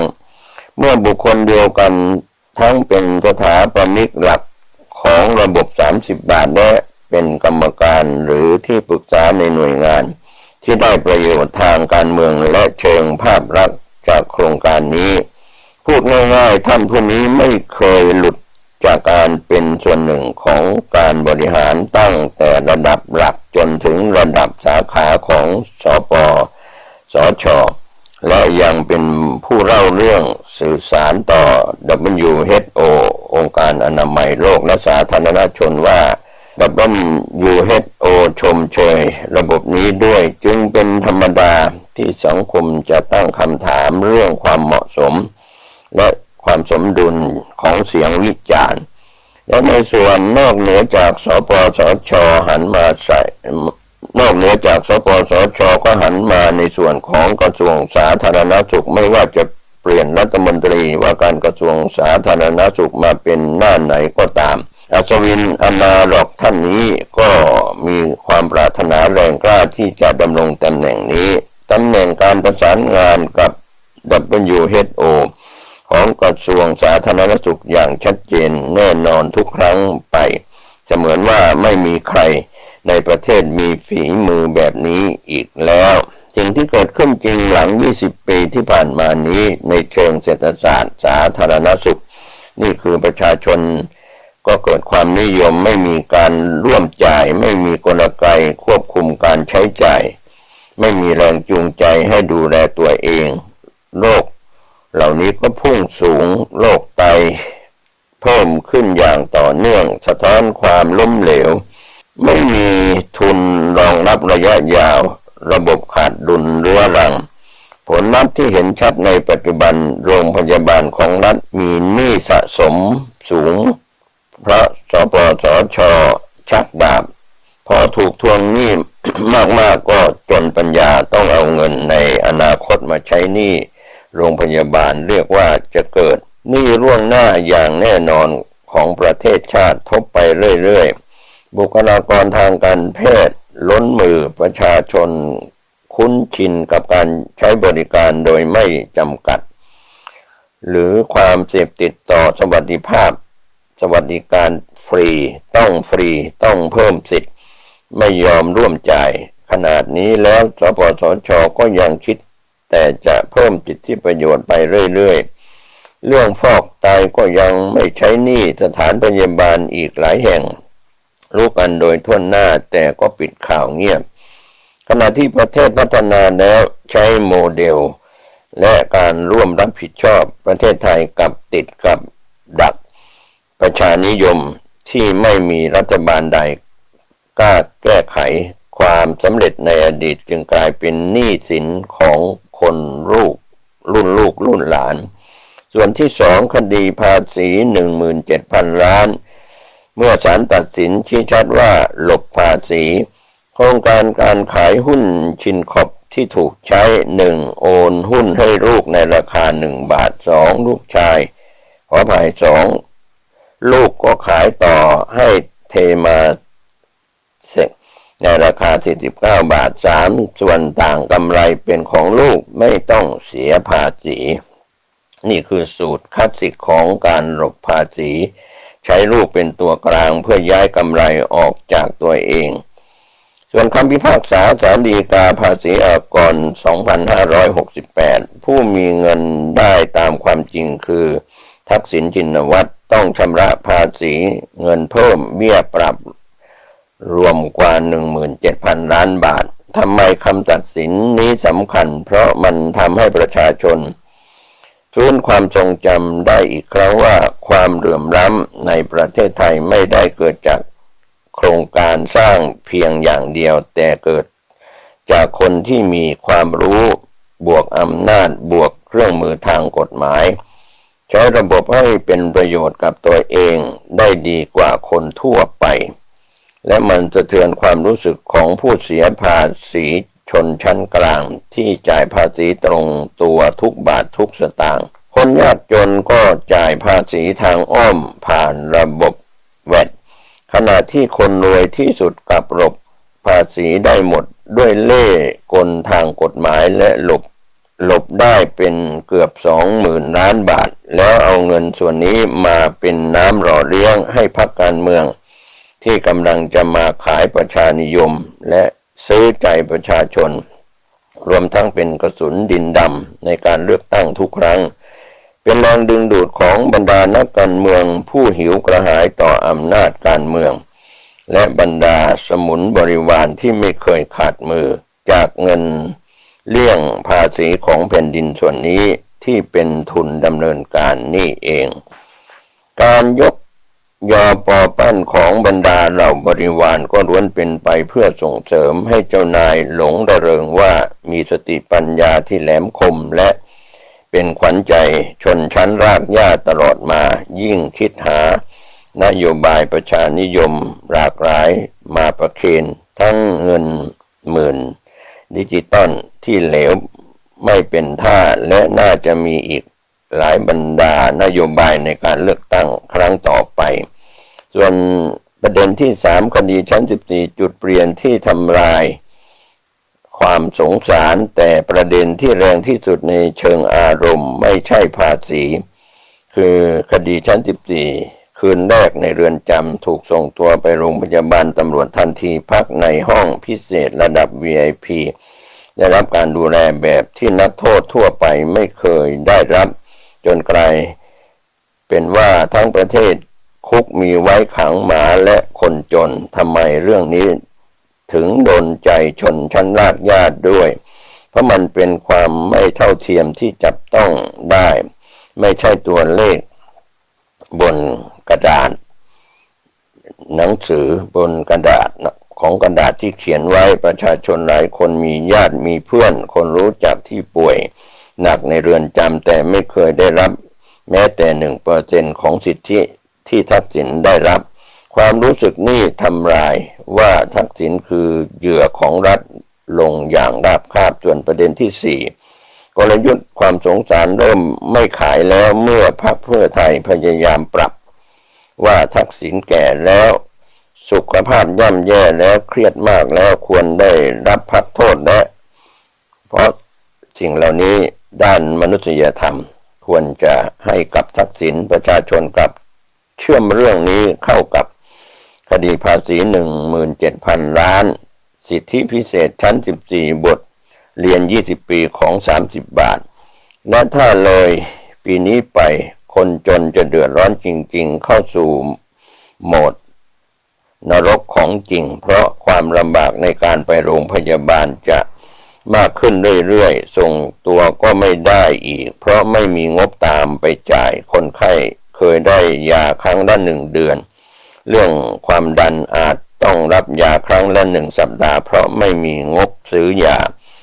ผลลัพธ์คือความรู้สึกที่เกิดขึ้นในหมู่คนจำนวนมากตอนรวยใช้เล่ห์หลบภาษีตอนติดคุกใช้อภิสิทธิ์ไม่ต้องอยู่จริงแล้ววันนี้จะให้เราสงสารนี่คือที่พรรคการเมืองไม่อยากเจอแต่กำลังจะเกิดขึ้นคือพรรคสีแดง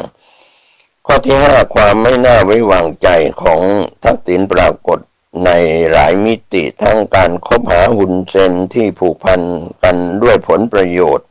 เรื่องพลังงานในพื้นที่ทับซ้อนบริเวณเกาะกูดจังหวัดตราดซึ่งมีปิโตรเลียมมหาศาลนำมาซึ่งปัญหา MOU ซึ่งกลายเป็นหนามยอกอกของประเทศไทยขณะนี้และการเปิดช่องให้กลุ่มทุนเทาและต่างชาติลุกคืบถือหุ้นในกิจการยุทธศาสตร์ของไทยอย่างน้ำมันและธนาคารตลอดจนแผนผลักดันคาสิโนเอนเตอร์เทนเมนต์คอมเพล็กซ์ที่เชื่อมโยงกับกลุ่มทุนสีเทาล้วนมีความเสี่ยงต่อความมั่นคงและสร้างความขัดแย้งรุนแรงระหว่างไทยกับกัมพูชาและความเสียหายที่เกิดขึ้นจากความขัดแย้งส่วนบุคคลจนกลายเป็นระดับประเทศผลประโยชน์นับแสนล้านของประเทศที่สูญเสียไปจากความชะงักงันของเศรษฐกิจนี้ยังไม่นับความเสียหายจากคดีจำนำข้าวในสมัยของยิ่งลักษณ์น้องสาวทักษิณที่ศาลพิพากษาแล้วว่าความเสียหายระดับหมื่นล้านเช่นกันซึ่งเชื่อว่าเป็นการกระทำการผ่านน้องสาวซึ่งไม่น่าจะมีกึนเท่ากับพี่ชายบทสรุปคือตำนานพบความจริงบทสรุปในวันนี้ไม่ได้อยู่ที่ว่าทักษิณดีหรือไม่ดีหรือเพื่อไทยถูกหรือผิดแต่เป็นบทเรียนว่าความสำเร็จในอดีตหากไม่สอดคล้องกับความจริงในปัจจุบันก็จะกลายเป็นภาระของตัวเอง30 บาทช่วยประชาชน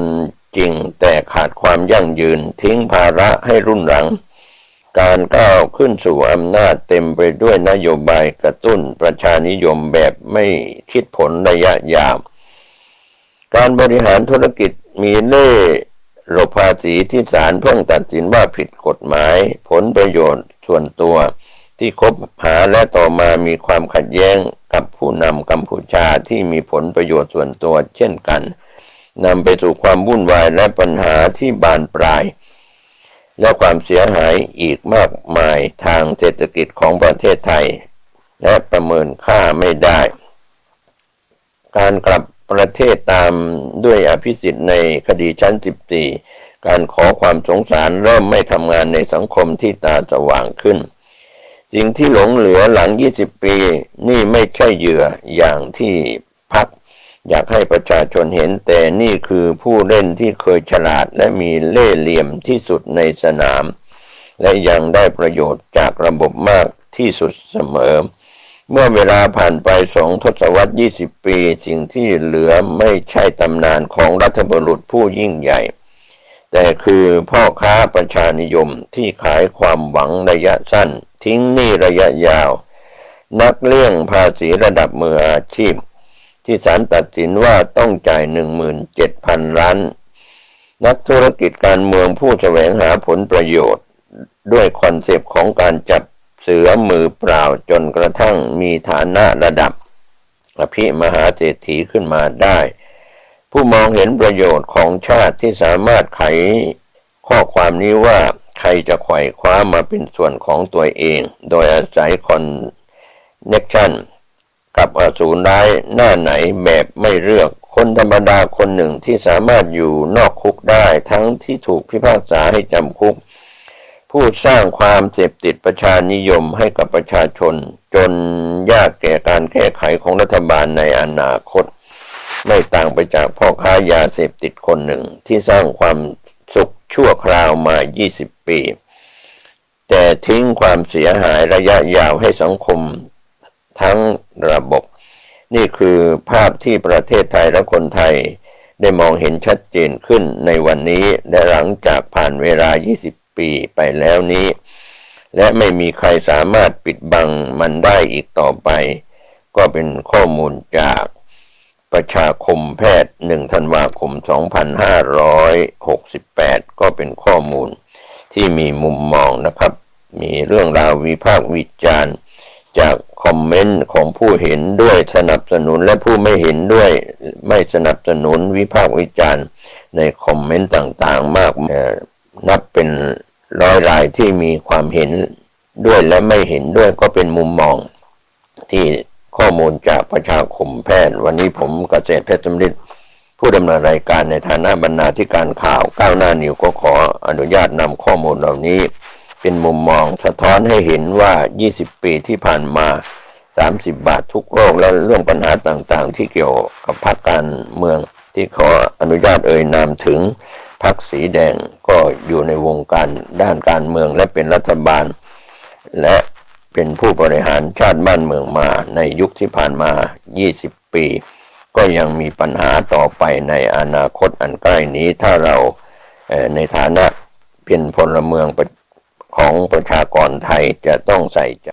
เล่ห์เหลี่ยมของนักการเมืองให้ทันต่อเหตุการณ์ขอทุกท่านได้ใช้วิจารณญาณในข้อมูลทางโลกทางธรรมวันนี้ผสมผสานกันเพื่อก่อเกิดประโยชน์กับตัวท่านเองและคนในครอบครัวและประเทศชาติบ้านเมืองอย่างใช้สติปัญญามีความสุขพ้นทุกข์โดยทั่วหน้ากันสวัสดีครับท่านผู้ฟังสวัสดีครับท่านผู้ฟังที่เคารพธรรมสาระวันนี้ผมเกษตรเพชรสำริดวิทยากรก็ได้นำเอกสารพระปฏิบัติดีปฏิบัติชอบจากพระเดชพระคุณพระปัญญาภิสารเถระหลวงพ่อทูลขิปะปัญโยอดีตเจ้าอาวาสวัดป่าบ้านค้อตำบลเขือน้ำอำเภอบ้านผือจังหวัดอุดรธานีโดยหนังสือเอกสารนี้ในฐานะที่ท่านประเสริฐอยู่เจริญดีอดีตรองอธิบดีผู้พิพากษาภาค5อดีตรองอธิบดีผู้พิพากษาภาค7ท่านถวายตัวเป็นศิษย์ในการปฏิบัติธรรมกรรมฐานเนื้อหาสาระที่เป็นปฏิปทาของพระเดชพระคุณท่านเจ้าคุณพระปัญญาภิสารเถระหลวงพ่อทนซึ่งหลวงพ่อทูลขิปะปัญโยอดีตเจ้าอาวาสวัดป่าบ้านค้อในฐานะ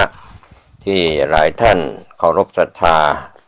ก็ได้รับรู้รับทราบปฏิปทาและประวัติของท่านวันนี้ก็ขออนุญาต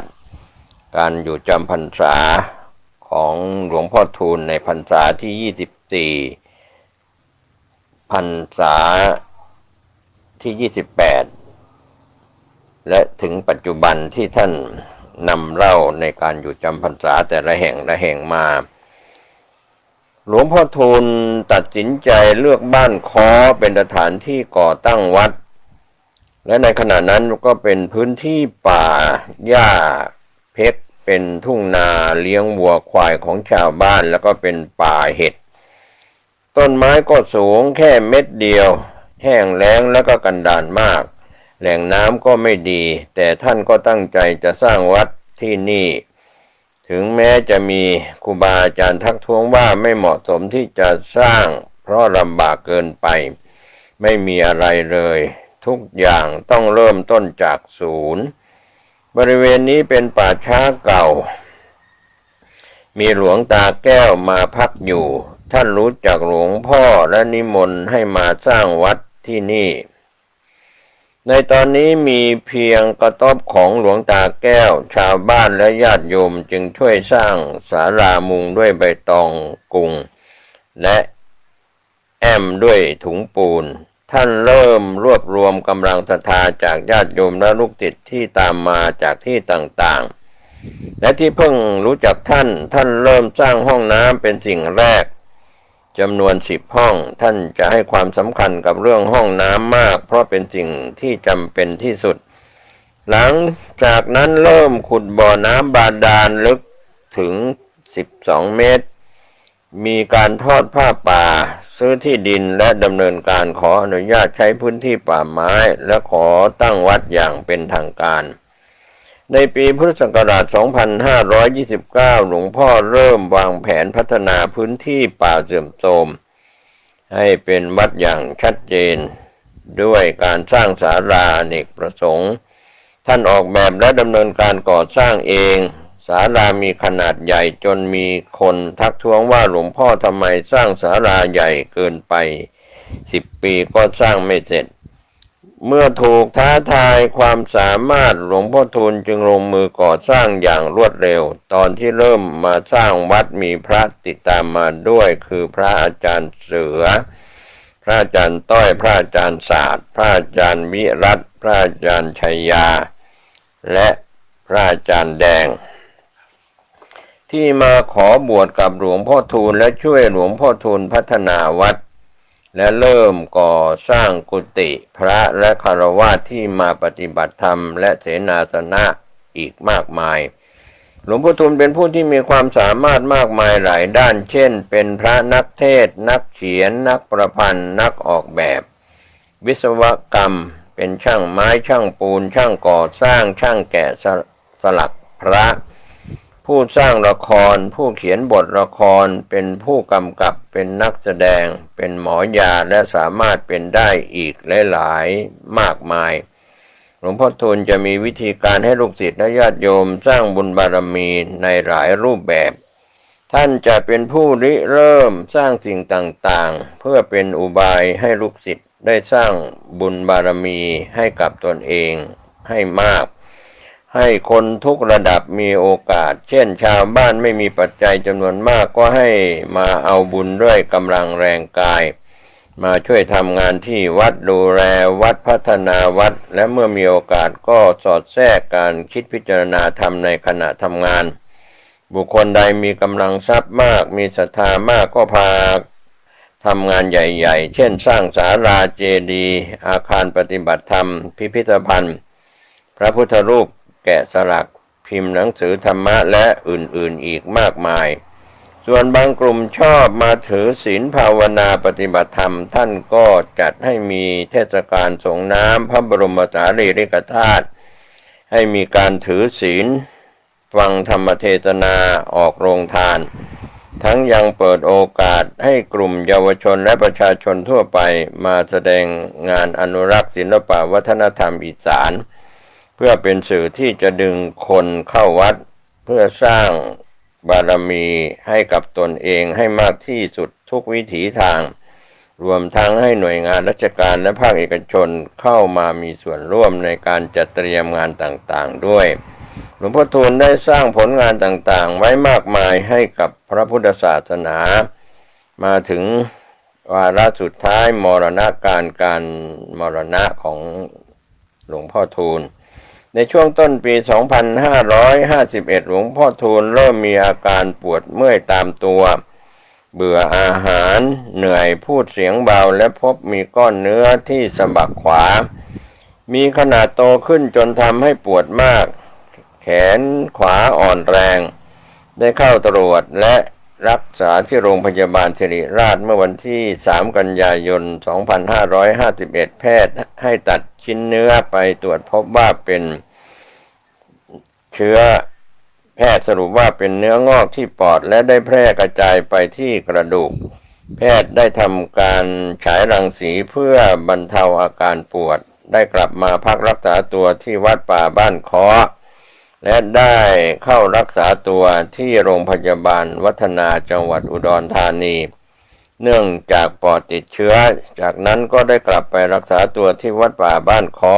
แบบประคับประคองตามเจตนารมณ์ของหลวงพ่อทูลโดยมีแพทย์โรงพยาบาลทางศิริราชมาดูแลหลวงพ่อทูลในช่วงเวลานั้นเป็นระยะก็มีแพทย์และพยาบาลจากโรงพยาบาลต่างๆโดยเฉพาะโรงพยาบาลอุดรธานีโรงพยาบาลศรีนครินทร์โรงพยาบาลวัฒนาโรงพยาบาลบ้านผือโรงพยาบาลสระไคโรงพยาบาลเอกอุดรโรงพยาบาลทุ่งฝนผัดเปลี่ยนมาเฝ้าดูแลอาการของหลวงพ่อทูลตลอดเวลาจนกระทั่งเย็นวันที่10พฤศจิกายน2551หลวงพ่อ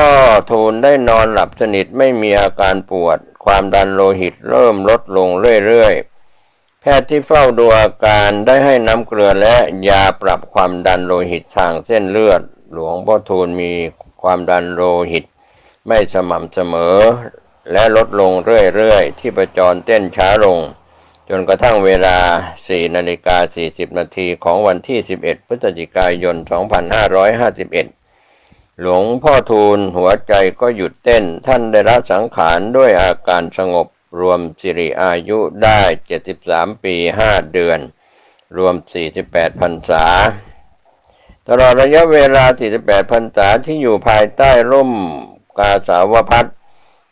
ท่านมีความตั้งใจและมุ่งมั่นตามที่ตั้งสัจจะในครั้งออกบวชว่าท่านจะขอมอบกายและถวายชีวิต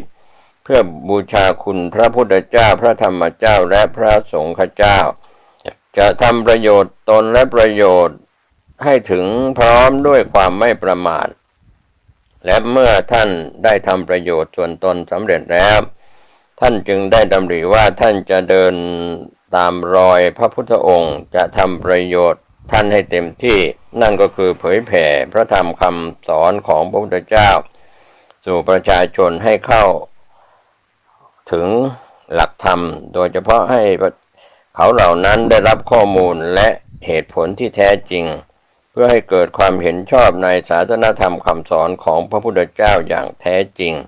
เพื่อทรงไว้ซึ่งพระพุทธศาสนาให้มีความมั่นคงต่อไป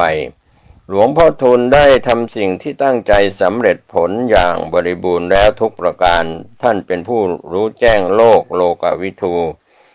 เป็นผู้จากไปแล้วด้วยดีสุขโตท่านฝากไว้เพียงพระธรรมคำสอนของพระพุทธองค์ที่แท้จริงให้กับพุทธบริษัทเพื่อเป็นแผนที่ในการเดินทางให้ตรงต่อมรรคผลนิพพานและทรงไว้ซึ่งพระพุทธศาสนาตลอดไปชั่วกาลนานหลวงพ่อทูลได้ปฏิบัติตามคำสอนจนถึงที่สิ้นสุดแห่งทุกข์แล้วท่านไม่ต้องกลับมาเวียนว่ายตายเกิดในภพทั้ง3นี้อีกต่อไปอันนี้ก็เป็นช่วงการมรณภาพของท่านนอกจากนั้นในเล่มก็ยังมีภาพประวัติของวัดป่าบ้านค้อก็ดี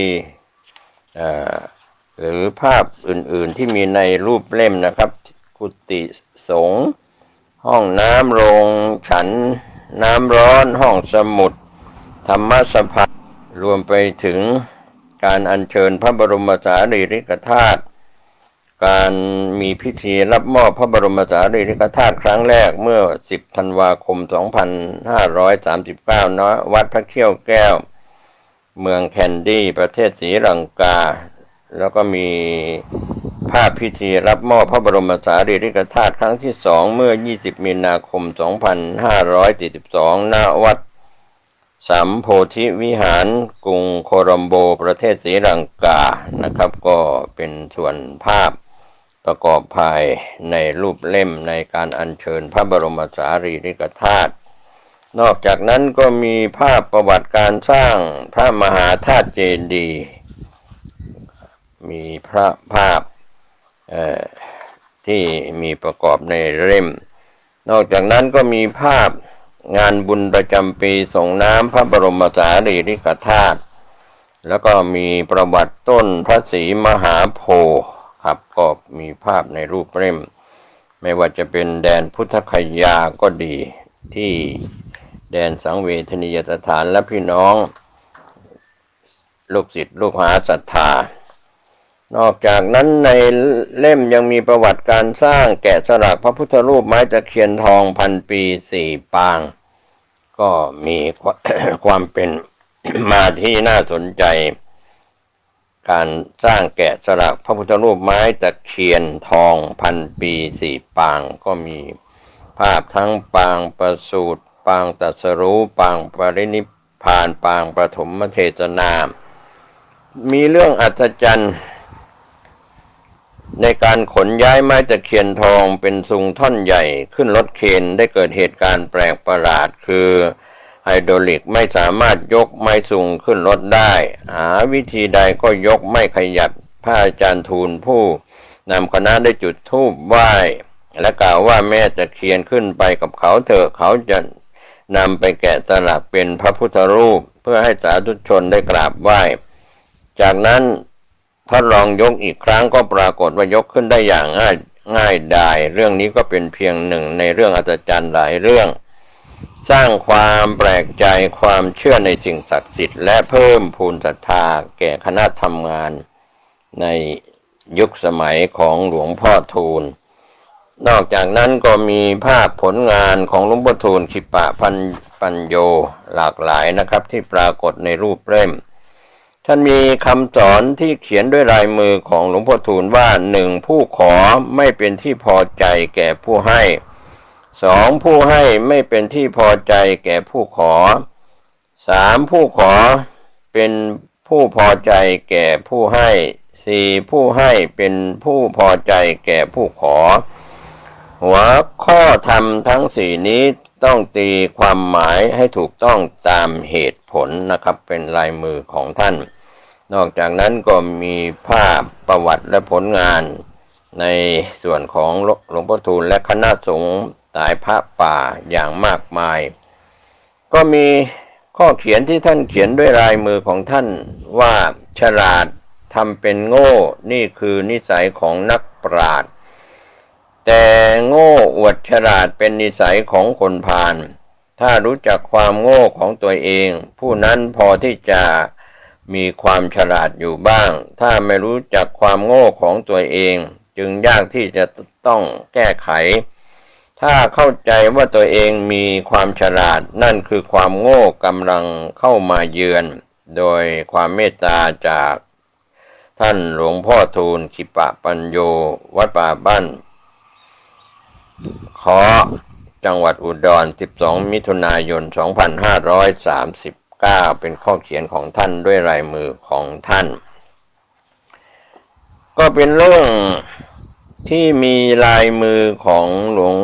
พ่อทูลหรือพระอาจารย์ทูลเขียนไว้เป็นสารธรรมว่าแม้แต่รูปขันธ์คือตัวของเราที่สงวนรักษามาตั้งแต่วันเกิดจนถึงปัจจุบันก็จะปล่อยทิ้งให้คนที่มีชีวิตอยู่เก็บไปเผาฝังทิ้งทั้งหมดนับภาษาอะไรเพียงสมบัติภายนอกที่เป็นของนอกตัวนี้เราต้องใช้ปัญญาพิจารณาดูให้รู้เห็นตามความเป็นจริงสิ่งที่ทำให้เราเกิดความโลภสิ่งที่ทำให้เราโกรธสิ่งที่ทำให้เราหลงก็มีอยู่ในโลกนี้จริงเรื่องความโลภความโกรธความหลงนั้นอยู่ที่ใจส่วนสิ่งที่จะทำให้จิตเกิดความโลภความโกรธความหลงก็เป็นเรื่องของสมบัติโลกนี้ทั้งนั้นเรื่องของจิตจะดีจะมีตัวอย่างจากโลกเมื่อจากโลกนี้ไปเพราะจิตที่มีความรู้เห็นตามความเป็นจริงของโลกนี้ทั้งนั้นฉะนั้นการภาวนาก็คือการใช้ปัญญาฝึกจิตให้มีความรู้จริงเห็นจริงตามเรียกว่าตามความเป็นจริงตามความเป็นอยู่ของโลกอย่างชัดเจนและเห็นตามความเป็นจริงของสมมุตินั้นๆเห็นสิ่งที่ทำให้เกิดทุกข์เพราะเห็นทุกข์รู้ทุกข์ที่จิตที่มีความ เข้าใจผิดว่าตนและเป็นของตนความเข้าใจผิดความเห็นผิดนี้แลจึงทำให้จิตเกิดความยึดมั่นถือมั่นว่าเป็นเราและเป็นของเราโดยไม่มีประตูที่จะแก้ไขนี้เรียกว่าอวิชชาคือจิตไม่รู้ตามความเป็นจริงการที่เราจะมาแก้ตัวอวิชชาคือความไม่รู้เราก็ต้องใช้ปัญญาอบรมจิตสั่งสอนจิตให้รู้เห็นตามหลักความเป็นจริงเมื่อจิตได้รับความรู้จริงและเข้าใจจริงตามปัญญาอยู่บ่อยๆจิตก็จะค่อยเริ่มเกิดความฉลาดเข้าใจอย่างถูกต้องตามปัญญาไปด้วยในที่สุดจิตก็จะละทิ้งความโง่ความเข้าใจผิดนี้ไปแต่ก็มีแต่ความรู้ความฉลาดที่แผ่วพราวสว่างไสว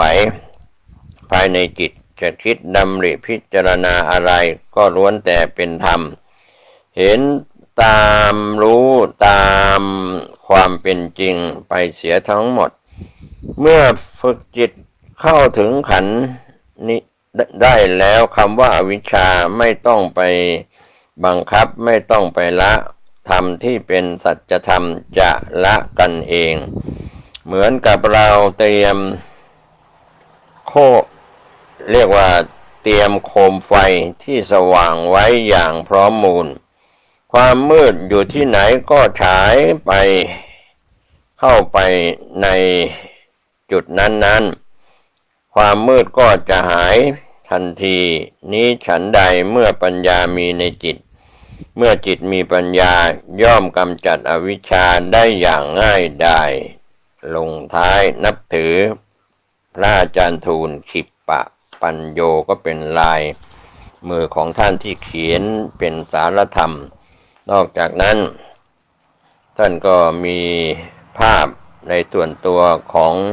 พระอาจารย์ทูลท่านเขียนไว้ว่ามนุสเทโวมนุษสาโนมนุสเปโตมนุษดิรัจฉาโน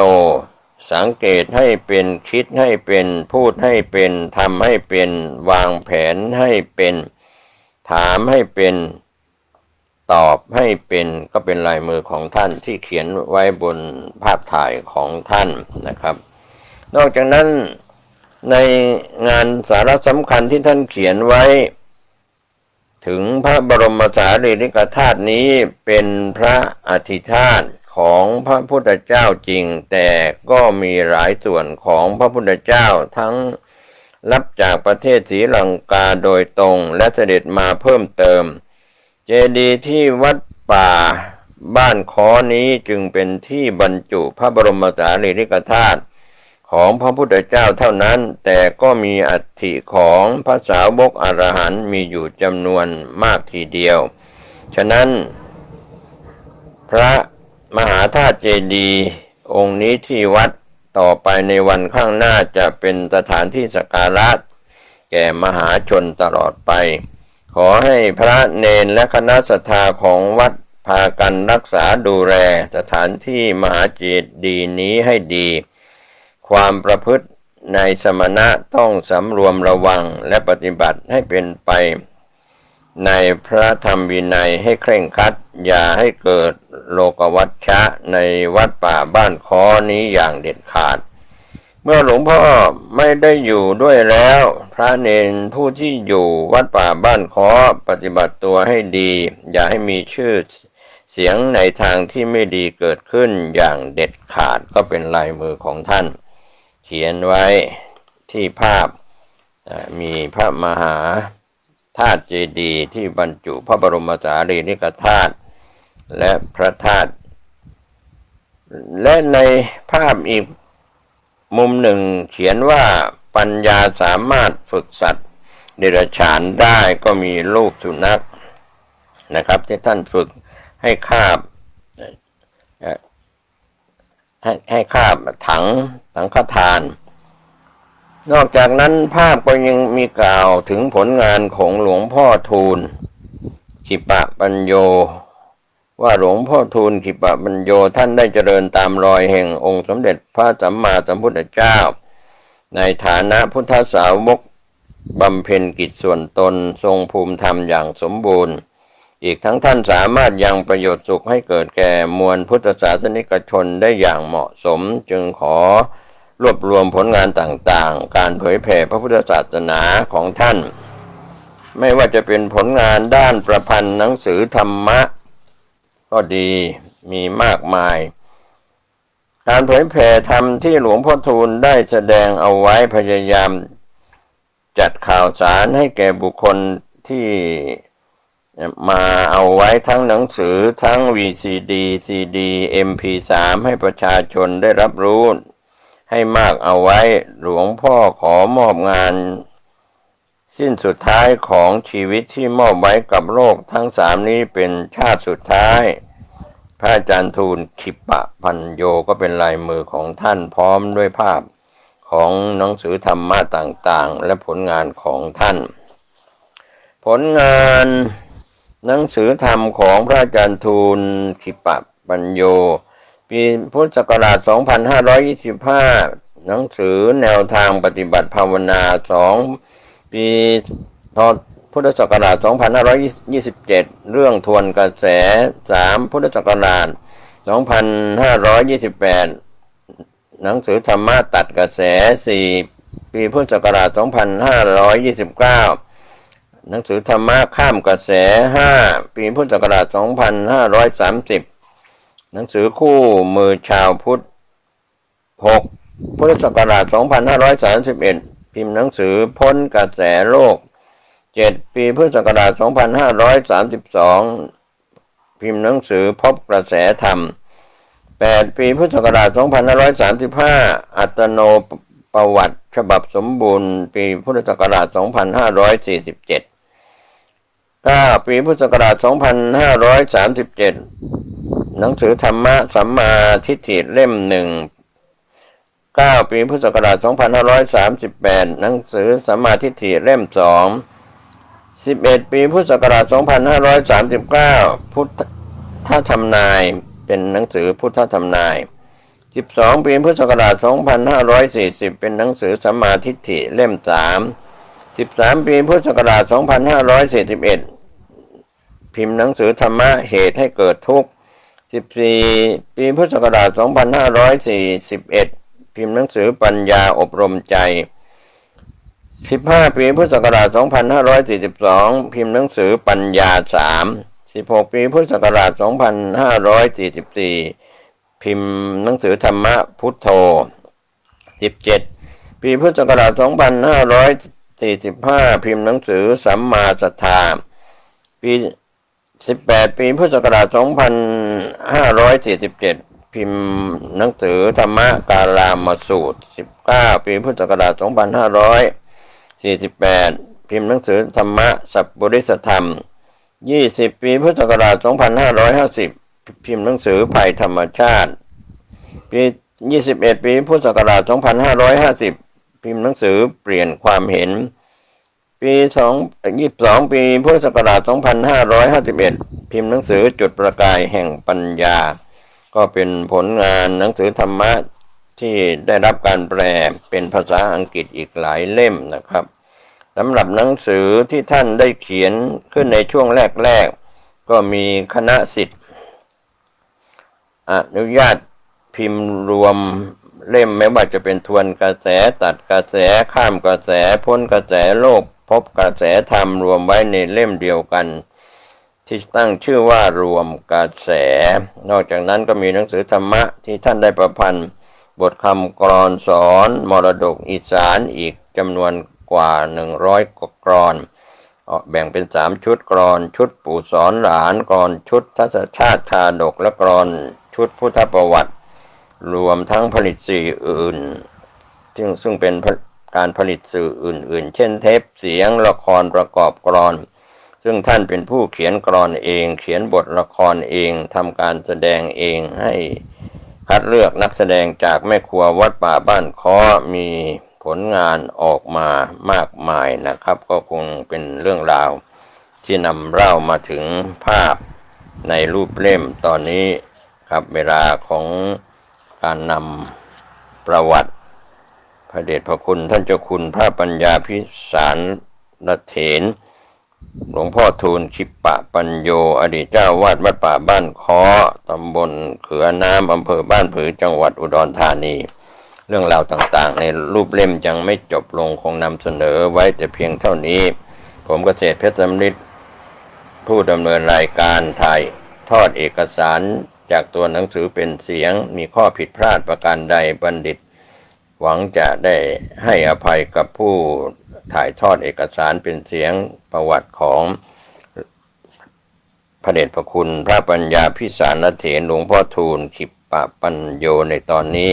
ขอให้ท่านได้ประพฤติปฏิบัติธรรมกรรมฐานพ้นจากความทุกโศกพ้นจากวัฏฏะสงสารทุกรูปทุกนามวันนี้และวันหน้าสวัสดีครับสวัสดีครับท่านผู้ฟังที่เคารพสารธรรมนำแนวทางพระปฏิบัติซึ่งเป็นพระป่าในช่วงหลายปีที่ผ่านมาท่านได้ถือวัดปฏิบัติทำกรรมฐานอยู่ทางจังหวัดอุดรธานีก็คือพระเดชพระคุณพระปัญญาพิสารเถรหลวงพ่อทูลขิปปะปัญโยอดีตเจ้าวาดวัดป่าบ้านค้อตำบลเขือน้ำอำเภอบ้านผือจังหวัดอุดรธานีครับวันนี้ผมเกษตรเพชรสำริดก็ขออนุญาตถ่ายทอดการปฏิบัติธรรมคำสอนของหลวงพ่อทูลซึ่งได้นำเสนออย่างต่อเนื่องมาถึงเรื่องของสติสมาธิปัญญาผ่านไปแล้วในมรรคมีองค์8วันนี้จะได้นำเสนอต่อคำสอนของพระอาจารย์ทูลท่านกล่าวถึงพยานบุคคลในครั้งพุทธกาลพิจารณาอุบายด้วยปัญญาท่านยกบุคลาธิฐานขึ้นมาเป็นองค์ประกอบให้เห็นภาพได้ชัดเจนว่าพระพุทธเจ้าได้ตรัสไว้ในพระสูตรเป็นตัวอย่างมีจำนวนมากมายทีเดียวถ้านำมากล่าวให้ท่านได้รับรู้รับฟังกันก็จะเป็นเรื่องราวที่เป็นเรื่องราวใหญ่โตอธิบายในบางเรื่องก็พอมองเห็นภาพเป็นตัวอย่างเท่านั้นในสมัยครั้งพระพุทธเจ้ากัสสปะมุนีก็มีกุมารีคนหนึ่งนางได้บำเพ็ญปัญญาบารมีเป็นนิสัยนางได้ใช้ปัญญาพิจารณาความตายอยู่เป็นนิจพิจารณาความตายที่มีแก่ตัวเองพิจารณาความตายที่จะมีแก่คนอื่นสัตว์อื่นพิจารณาความตายที่คนอื่นสัตว์อื่นได้ตายไปแล้วคนและสัตว์ที่มีชีวิตอยู่ก็จะตายในวันข้างหน้านางพิจารณาอยู่อย่างนี้เป็นนิสัยในอิริยาบถทั้งสี่ไม่ว่าจะยืนเดินนั่งนอนหรือทำงานอยู่ก็มีสติปัญญาพิจารณาความตายอยู่เสมอทุกคนเมื่อเกิดแล้วจะอยู่ได้เพียงชั่วขณะแล้วตายจากกันไปทรัพย์สินเงินทองสมบัติทั้งหลายที่มีอยู่มีความตายมาถึงก็สมบัติที่มีอยู่ก็ช่วยไม่ได้เมื่อตายแล้วจะเอาสมบัติเหล่านั้นติดตัวตามตัวไปก็ไม่ได้สมบัติทั้งหลายก็จะตกทอดแก่ลูกหลานต่อไปมีลูกหลานตายไปสืบทอดต่อกันไปไม่มีใครๆที่ถือกรรมสิทธิ์ในวัตถุธาตุของโลกนี้ได้เพราะสมบัติเหล่านี้เป็นสิ่งอาศัยขณะที่มีชีวิตอยู่เท่านั้นเมื่อนางได้ใช้ปัญญาสอนใจตัวเองอยู่เสมอทุกคืนทุกวันใจได้เกิดความสลดสังเวชที่เกิดตายซ้ำซากจำเจไม่คุ้มค่าต่อความทุกข์ที่ได้รับแต่ละวันยิ่งใช้ปัญญาพิจารณาความตายมากเท่าไหร่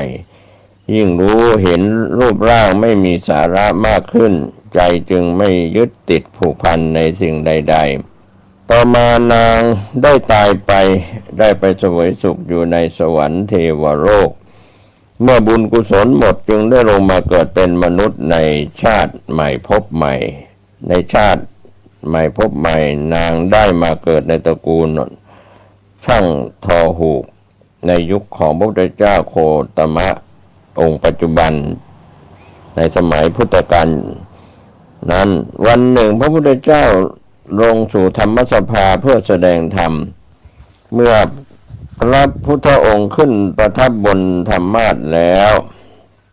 ตามปกติพระองค์จะแสดงธรรมต่อไปครั้งนั้นพระองค์กลับนิ่งเฉยเพราะนางกุมารีกลอได้ยังไม่เสร็จได้ทอผ้านะครับเป็นผู้ทอผ้าเมื่อนางกลอได้เสร็จแล้วจะถือตะกร้าหลอดได้เดินผ่านมาเมื่อนางได้มองเห็นมหาชนนั่งเงียบอยู่ก็ได้นั่งลงสังเกตดูเหตุการณ์ว่ามหาชนนั่งเงียบอยู่ด้วยเหตุอันใดมีเรื่องอะไรเกิดขึ้นไม่มีเจตนาที่จะไปฟังธรรมแต่อย่างใดแต่ก็ได้ฟังธรรมโดยบังเอิญเมื่อนางกุมารีนั่งลงเท่านั้นพระพุทธองค์ก็เริ่มแสดงธรรมทันทีหัวข้อที่เป็นอุบายธรรมที่พระพุทธองค์ยกขึ้นมาแสดงเป็นเรื่องความสิ้นสุดของชีวิตไม่มีสิ่งใดอยู่คงที่ตลอดไปได้เรียกว่าเกิดขึ้นมาแล้วจะต้องอยู่ได้เพียงชั่วขณะจากนั้นก็ตายไปพระพุทธเจ้าอุปมาเหมือนกับหลอดได้เมื่อนำไปทอหูกเส้นได้ในหลอดก็หมดไปนี้ฉันใดชีวิตของคนและสัตว์ที่เกิดมาจะอยู่ได้ชั่วขณะในที่สุดก็หมดสภาพสลายตายไปไม่มีสิ่งใดตั้งอยู่ได้ก็ฉะนั้นเมื่อมาเข้าใจความเป็นจริงอย่างนี้จึงเรียกว่าปัญญาได้เกิดขึ้นแล้วนิสัยเคยได้ใช้ปัญญาพิจารณาความตายมาในอดีตชาติก็เกิดสะกิดใจให้ได้ติดต่อกันกับปัญญาใหม่ในชาตินี้เชื่อมโยงต่อกันกับปัญญาเก่าที่เคยบำเพ็ญมานางก็เกิดดวงตาเห็นธรรมตามความเป็นจริงว่าทุกสิ่งที่เกิดขึ้นมาจะต้องมีความตายเป็นที่สิ้นสุดตั้งอยู่ไม่ได้เมื่อมีปัญญารู้เห็นตามความเป็นจริงอย่างนี้นางก็ได้บรรลุธรรมเป็นพระอริยเจ้าชั้นพระโสดาบันในขณะนั้นนั่นเองพยานบุคคลอีกท่านหนึ่งพระจุลปันถกรับผ้าขาวที่พระพุทธเจ้าได้มอบให้แล้วก่อนมอบผ้าให้พระพุทธองค์ตรัสว่าดูก่อนจุลปันถกเธอจงเอาผ้าขาวผืนนี้ไปขึงเอาไว้ที่นั่นแล้วก็ล้างมือให้สะอาดแล้วก็จับผ้าขาวผืนนี้ลูบไปลูบมาเมื่อผ้าสกปรกโสโครกเมื่อไหร่ก็เอาผ้าผืนนั้นนั่นแหละไปซักในริมสระนั่นแล้วเอามาตากมาขึงใหม่แล้วก็จับผ้าอีกตรัสเสร็จเช่นนั้นแล้วพระองค์ท่านก็เสด็จไปพระจุลปันถกได้ปฏิบัติตามท่านก็เอาผ้ามาขึงล้างมือให้สะอาดแล้วก็มาจับผ้าผืนนั้นมีคำนึกในใจว่าระโชหารนังระชังหารติระโชหารนังระชังหารติไปมาในที่สุดผ้าขาวนั้นก็สกปรกกำดำขาวปนกันขึ้นมานึกในใจว่าถ้าสกปรกได้อย่างไรมือเราก็ล้างสะอาดแล้วทำไมผ้าจึงดำกำขึ้นมาอย่างนี้สกปรกขึ้นมาอย่างนี้ก็เลยเอาผ้าผืนนั้นไปซักไปซักมาถูไปถูมาผ้ามันสกปรกอย่างนี้ท่านก็โอปนยิโกน้อมเอาผ้าผืนนั้นมาเป็นอุบายสอนใจตัวเองว่าผ้าผืนนี้สกปรกเพราะอะไรเพราะถูไปถูมาถูกไอมือเราเหงื่อในมือเราในตัวเราทั้งหมดนี่มันก็สกปรกทั้งนั้นเมื่อมาจับถูกผ้ามันก็สกปรกขึ้นมาอีกฉันใดใจก็ฉันนั้นใจเราสกปรกโสโครกเพราะอะไรเพราะมันถูกกิเลสตัณหาเครื่องเศร้าหมองน้อยใหญ่ รุมล้อมใจเข้ามาหาเราแต่ละวันมีรูปเสียงกลิ่นรสโผฏฐัพพะมีความยินดีในกามคุณทั้งห้าก็เห็นว่าใจสกปรกก็มาสอนใจตัวเองพระจุลบรรทกเอาผ้าผืนขาวๆไปจับแล้วสกปรกไปซักที่น้ำแล้วก็เอาผ้าขาวนั้นมา